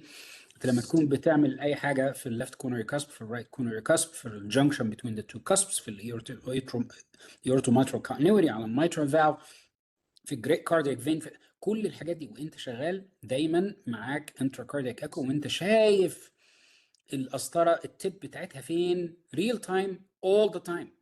خلاص ريل تايم اول ذا تايم. بعدين انت ممكن بعد كده تتاج بقى دي الحته دي كذا. احنا في ناس كانت مثلا بتاخد القسطره وتقوم حطها في الليفت مين لحظه بس، تاخد نقطه على الليفت مين مثلا، مثلا تاخد بوينت في الليفت مين ويعرف هو الليفت مين. انا ما بحبش اعمل كده كمان، ده غلط. ده تروما. انا شايف ان ده غلط. لو انت عندك بقى الاساطر اللي هي بيسموها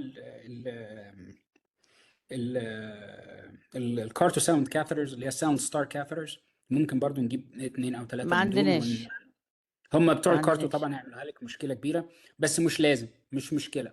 هنتعلم ازاي نشوف الليفت مين. الليفت مين سهل جدا يتشاف بالانترا كاردياك ايكو، واضح جدا جدا جدا جدا.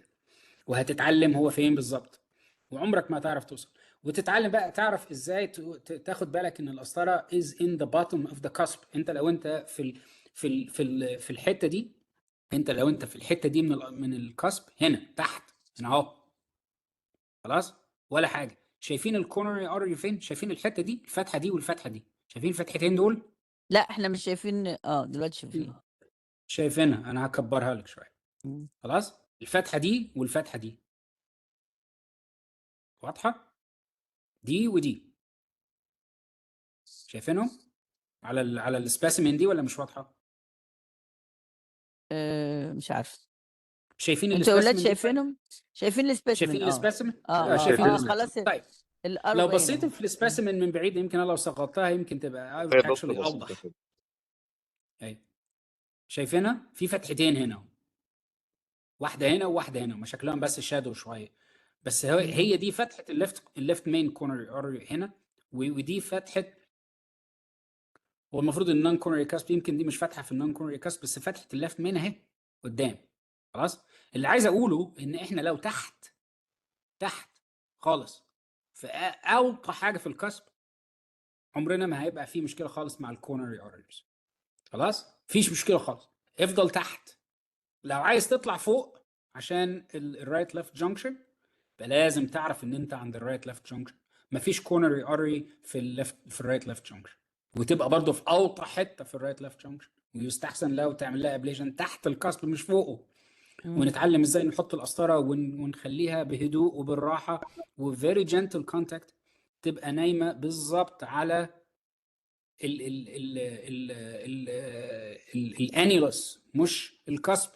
في فرق بين الانيلوس والكسب. ازاي؟ الحته دي ده الكسب، احنا هنا في الكسب فوق. الانيلوس هي الحته اللي تحته دي بالظبط، اللي هي الكونكتيف تيشو اللي ماسكه، اللي هو الفالف نفسه.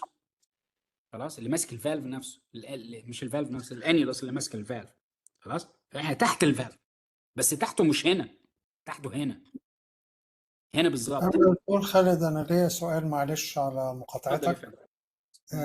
هل الإلكتروجرام ممكن يفيدنا هل أنا قريب من الكوروناري ولا لأ؟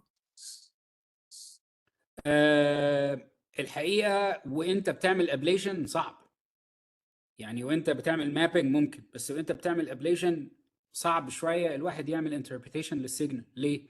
هتقول لحضرتك والله انا لو في الكوروناري بيروح السيجنال بتاعتي. خلاص، اقول لك بس انت لو بتعمل ابليشن وعملت افكتيف ابليشن لحته، السيجنال بتاعتك غالبا بتروح برضه، فايتس فيري هارد تو تيل.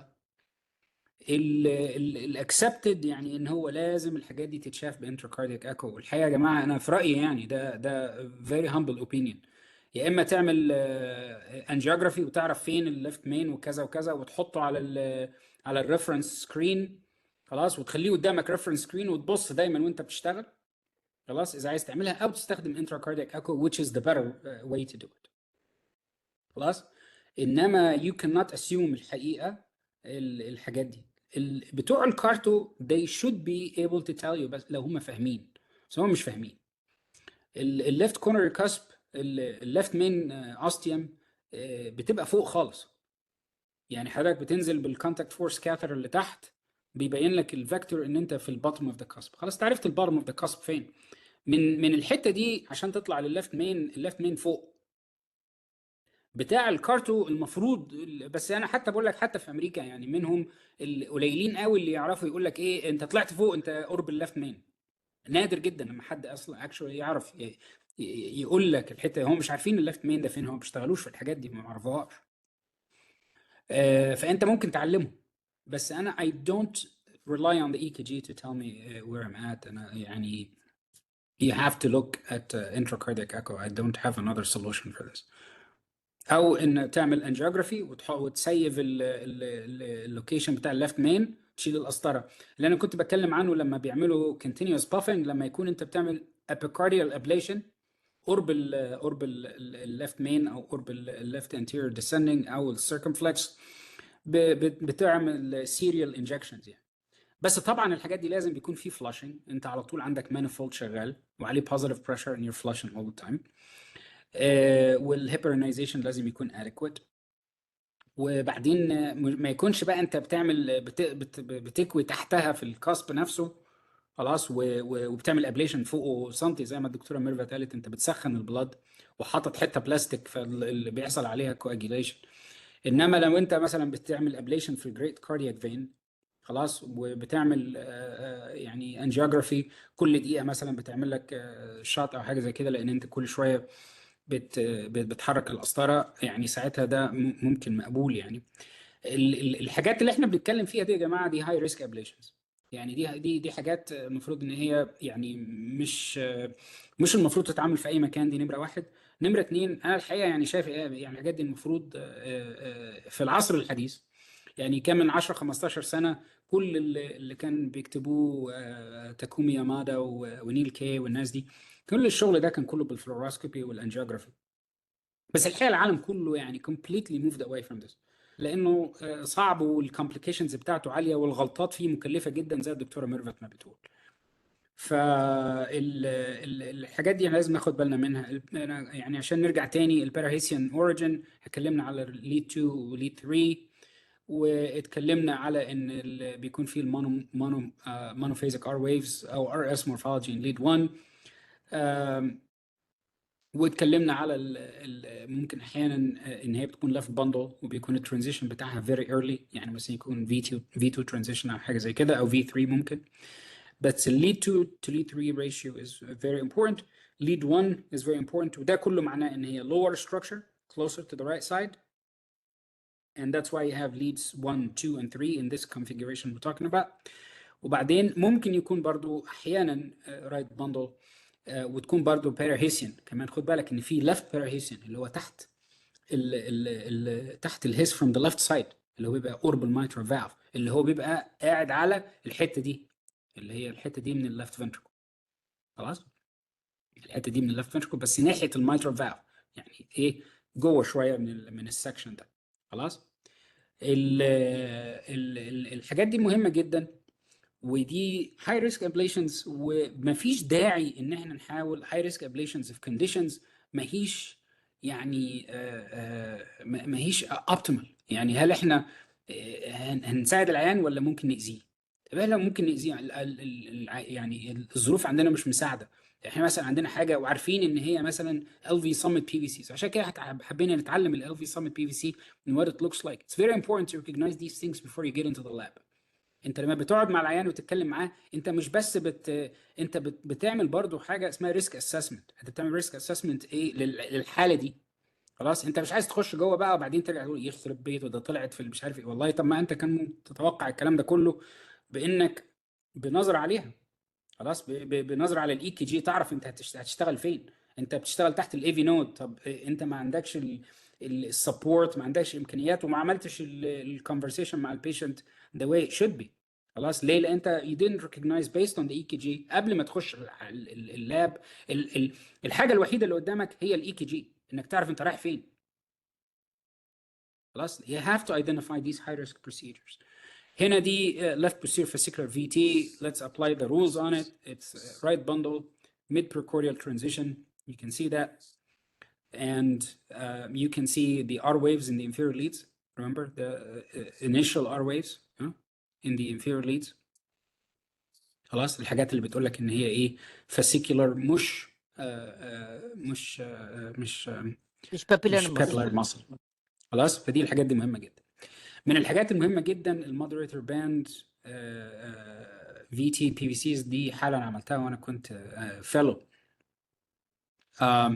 والمورفولوجي بتاعتها very interesting. هي بالظبط المورفولوجي بتاعت left bundle branch block. Exactly typical left bundle branch block. Why؟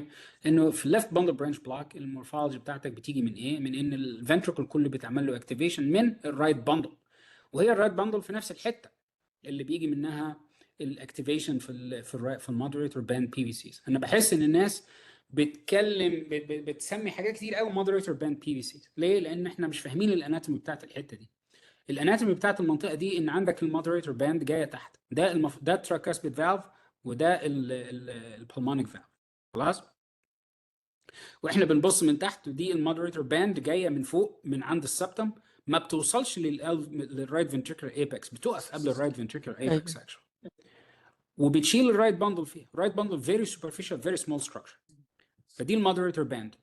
ممكن حاجات كتير بتيجي من المودريتور باند، بس في برضو في المودريتور باند دي لما بتعمل الانسيرشن بتاعها في الانتيريور papillary muscle of the tricuspid valve. It inserts exactly in the same spot. وفي الانفيريور papillary muscle خلاص of the tricuspid valve برضو. المورفولوجي بتاعتهم الثلاثه مختلفه، الثلاثه مختلفين عن بعض. This is more superiorly directed. This is more inferiorly directed. مش بكتير، انا ما بقولش عليها inferiorly directed يعني it's positive in the inferior leads. It's not. بس لو بصيت على دي هتلاقيها so much more negative. خلاص، ودي حاجه in between. والحاجات دي انت ما تعرفهاش الا بالمابنج. لازم تحط هنا قسطره وتشوف انت الاكتيفيشن بتاعك عامل ازاي. المودريتور باند انت you can approach it from two different directions. You can approach it directly من هنا، you can approach it من الناحيه دي، you can approach it من الناحيه دي. خلاص. والسؤال يعني تعرف منين؟ وتعرف عن طريق ان انت بتعمل مابنج وتشوف الايرلي سايد فين. احيانا القسطره عايزه تاخدك دايما الحته دي، مش عايزه تلف حوالين المودريتور باند من ناحيه السبتم. احيانا لازم تلف حوالين المودريتور باند من ناحيه السبتم، خلاص، وتعمل مابنج للحته اللي ما بينها وبين السبتم. خلاص. احيانا هو ده المطلوب. احيانا بيكون بندل برانش ري انتري وانت مش عارف، وهي كل الحكايه المطلوب منك ان انت تعمل ابليشن على الرايت بندل نفسها. فالحاجات دي كلها هايلي فاريبل، والحاجات دي لا يمكن يتعمل لها نافيجيشن ولا بروبر مابنج من غير انترا كاردياك ايكو عشان تشوف انت فين. الحاجات دي البوزيشن بتاعها هايلي فاريبل بين العيانين. خلاص. معلش دي احنا طولنا قوي النهارده، بس بس ده هو ممتعة اساس ممتعة، الاي كي جلسة جي. الله ممتعة. يخليك، الله يخليك. هي الحاجات دي مهمه جدا. هو ده اساس الاي كي جي زي الدكتوره ميرفت ما قالت. هو الاساس الاي كي جي في البي في سيز، هو اساس الاي كي جي في الفي تي، هو اساس الاي كي جي في الباي باس تراكتس اند باثويز. هو نفسه هو الاي كي جي هو واحد بتاع الفنتركل، هو واحد ايا كان الوضع، ايا كان اللي انت بتتعامل معاه هو واحد. بس لازم بقى نفهم الاناتومي بتاع الايه، الاستراكشرز دي، عشان نعرف احنا فين وايه البلاوي اللي ممكن نعملها. خلاص. وازاي ما هو صحيح، وازاي ممكن نقدر نقول للعيان قبل ما ندخل احنا إيه اللي ممكن يحصل غلط، وايه اللي ممكن نضطر نعمله في العمليه. ايه الحاجات اللي ممكن تكون قريبه، ايه الحاجات اللي ممكن تكون بعيده. وما تخافش انك تخوف العيان، خوفه. لو خاف ومشي شر وبعدين ربنا الامور بعده عنك. لا، شر هو من حقه ان هو يبقى يختار. عارف ايه اللي هيحصل له ويختار. هو لو عنده المشكله هيرجع لك تاني، هيرجع تاني بعد شويه، بس هيبقى ايه ساعتها متقبل ونفسيته هاديه، ومش حاسس ان انت ضحكت عليه، ومش حاسس ان انت عملت له حاجه مشكله ما كانتش عنده و الى اخره. الناس احيانا محتاجه وقت عشان تستوعب الحقائق دي. شكرا اديلهم جزيلا الوقت. دكتور خالد. الله هي يخليك. مقولة بقى بالنسبة للاي سي جي: if you want to be an EP love ECG. لازم. بس ما هو ده مفتاح القصة. انت عارف حضرتك، اختياري للشباب لدراسة دبلومة الكتروفيسيولوجي مبنية على امتحان اي سي جي مش ام سي كيو. اكتب ما تعرفه عن هذا الرسم القلب بس، بديله هنت عيان بسنه بالاستراكشر هارت ولا لا، وشكوته ايه، وده الاي سي جي بتاعه عشان ما اخدعهوش، وراجل ولا ست. ليه؟ لان انت ما ينفعش برضو حد يجيب لك يقول لك اقرا ده. لازم. ف if you want to be an EP love ECG بس. هو ده شباب الفرق لو ما في حد بين ما بين يا دكتوره ميرفت الاكسلنت الكتروفيزيولوجيست اللي هم الناس اللي بيشتغلوا بايديهم حلو قوي وبيعملوا شغل رائع ولو وفيري سيف. بيبقوا عارفين حاجتين: they're excellent بالاي كي جي وthey're excellent بالاناتومي. فاهمين الاناتومي ده كويس صح، قوي ده صح، وفاهمين الاي كي جي كويس قوي. وهو مظبوط. ده الشغل اللي احنا عملناه في حاله تسنيم. تسنيم. ايوه في حاله ايوه تسنيم انت ما تقدرش تعمل مابنج لكل حاجه هي هتطلعها لك على السكرين. بالظبط. ما فيش وقت، لا في وقت ولا امكانيات ولا اي حاجه، لا يمكن. خلاص. انت لازم تعرف تبص على الاي كي جي وتعرف الاناتومي بتاع الحته اللي انت فيها ايه، والاي كي جي بيقول لك تروح فين على طول بيت باي بيت، وتعرف في دماغك انت بترسم الاستراتيجي بتاعتك هتروح فين وهتعمل هتكوي فين وفين وفين وفين، وايه الحاجات اللي حواليك، ايه الحاجات اللي ممكن تعمل مشاكل، وهكذا. الكورليشن ده هو ده اللي هيخلينا world class electrophysiologists. شكرا جزيلا دكتور خالد على الشرح الرائع الوافي الشافي. على رأينا احنا ما بنحب نقول وافي وشافي. وشكرا للشباب اللي عمروا معايا ولو انهم مش كتير. وعايزه اقول لكم للمره المليون ان احنا بناخد الغياب وبنبلغ بيه الزماله، واللي مش هيستوفي 70% من الغياب ده هيحرم من اي امتحان هو هيدخله. شكرا جزيلا ليكم. شكرا لاداره الزماله لتوفير البلاتفورم والتسجيل. وشكرا عمر ندى على مجهودك. طبعا الدكتور دكتورة خالد ميرفت، وشكرا فوق جزيلا يا دكتورة خالد. الجميع. ماشي. والحقيقه جلسه عميقه وجميله، وربنا يجعلها في ميزان ربنا ينفع حسناتنا بكم يا جميعا وربنا وينفع ينفع بكم بنا. يا السلام عليكم ورحمه الله وبركاته. شكرا. السلام عليكم. شكرا جزيلا دكتور خالد. الله يخليك، سلام. شكرا جزيلا يا دكتور خالد. الله يخليك، شكرا، مع السلامة.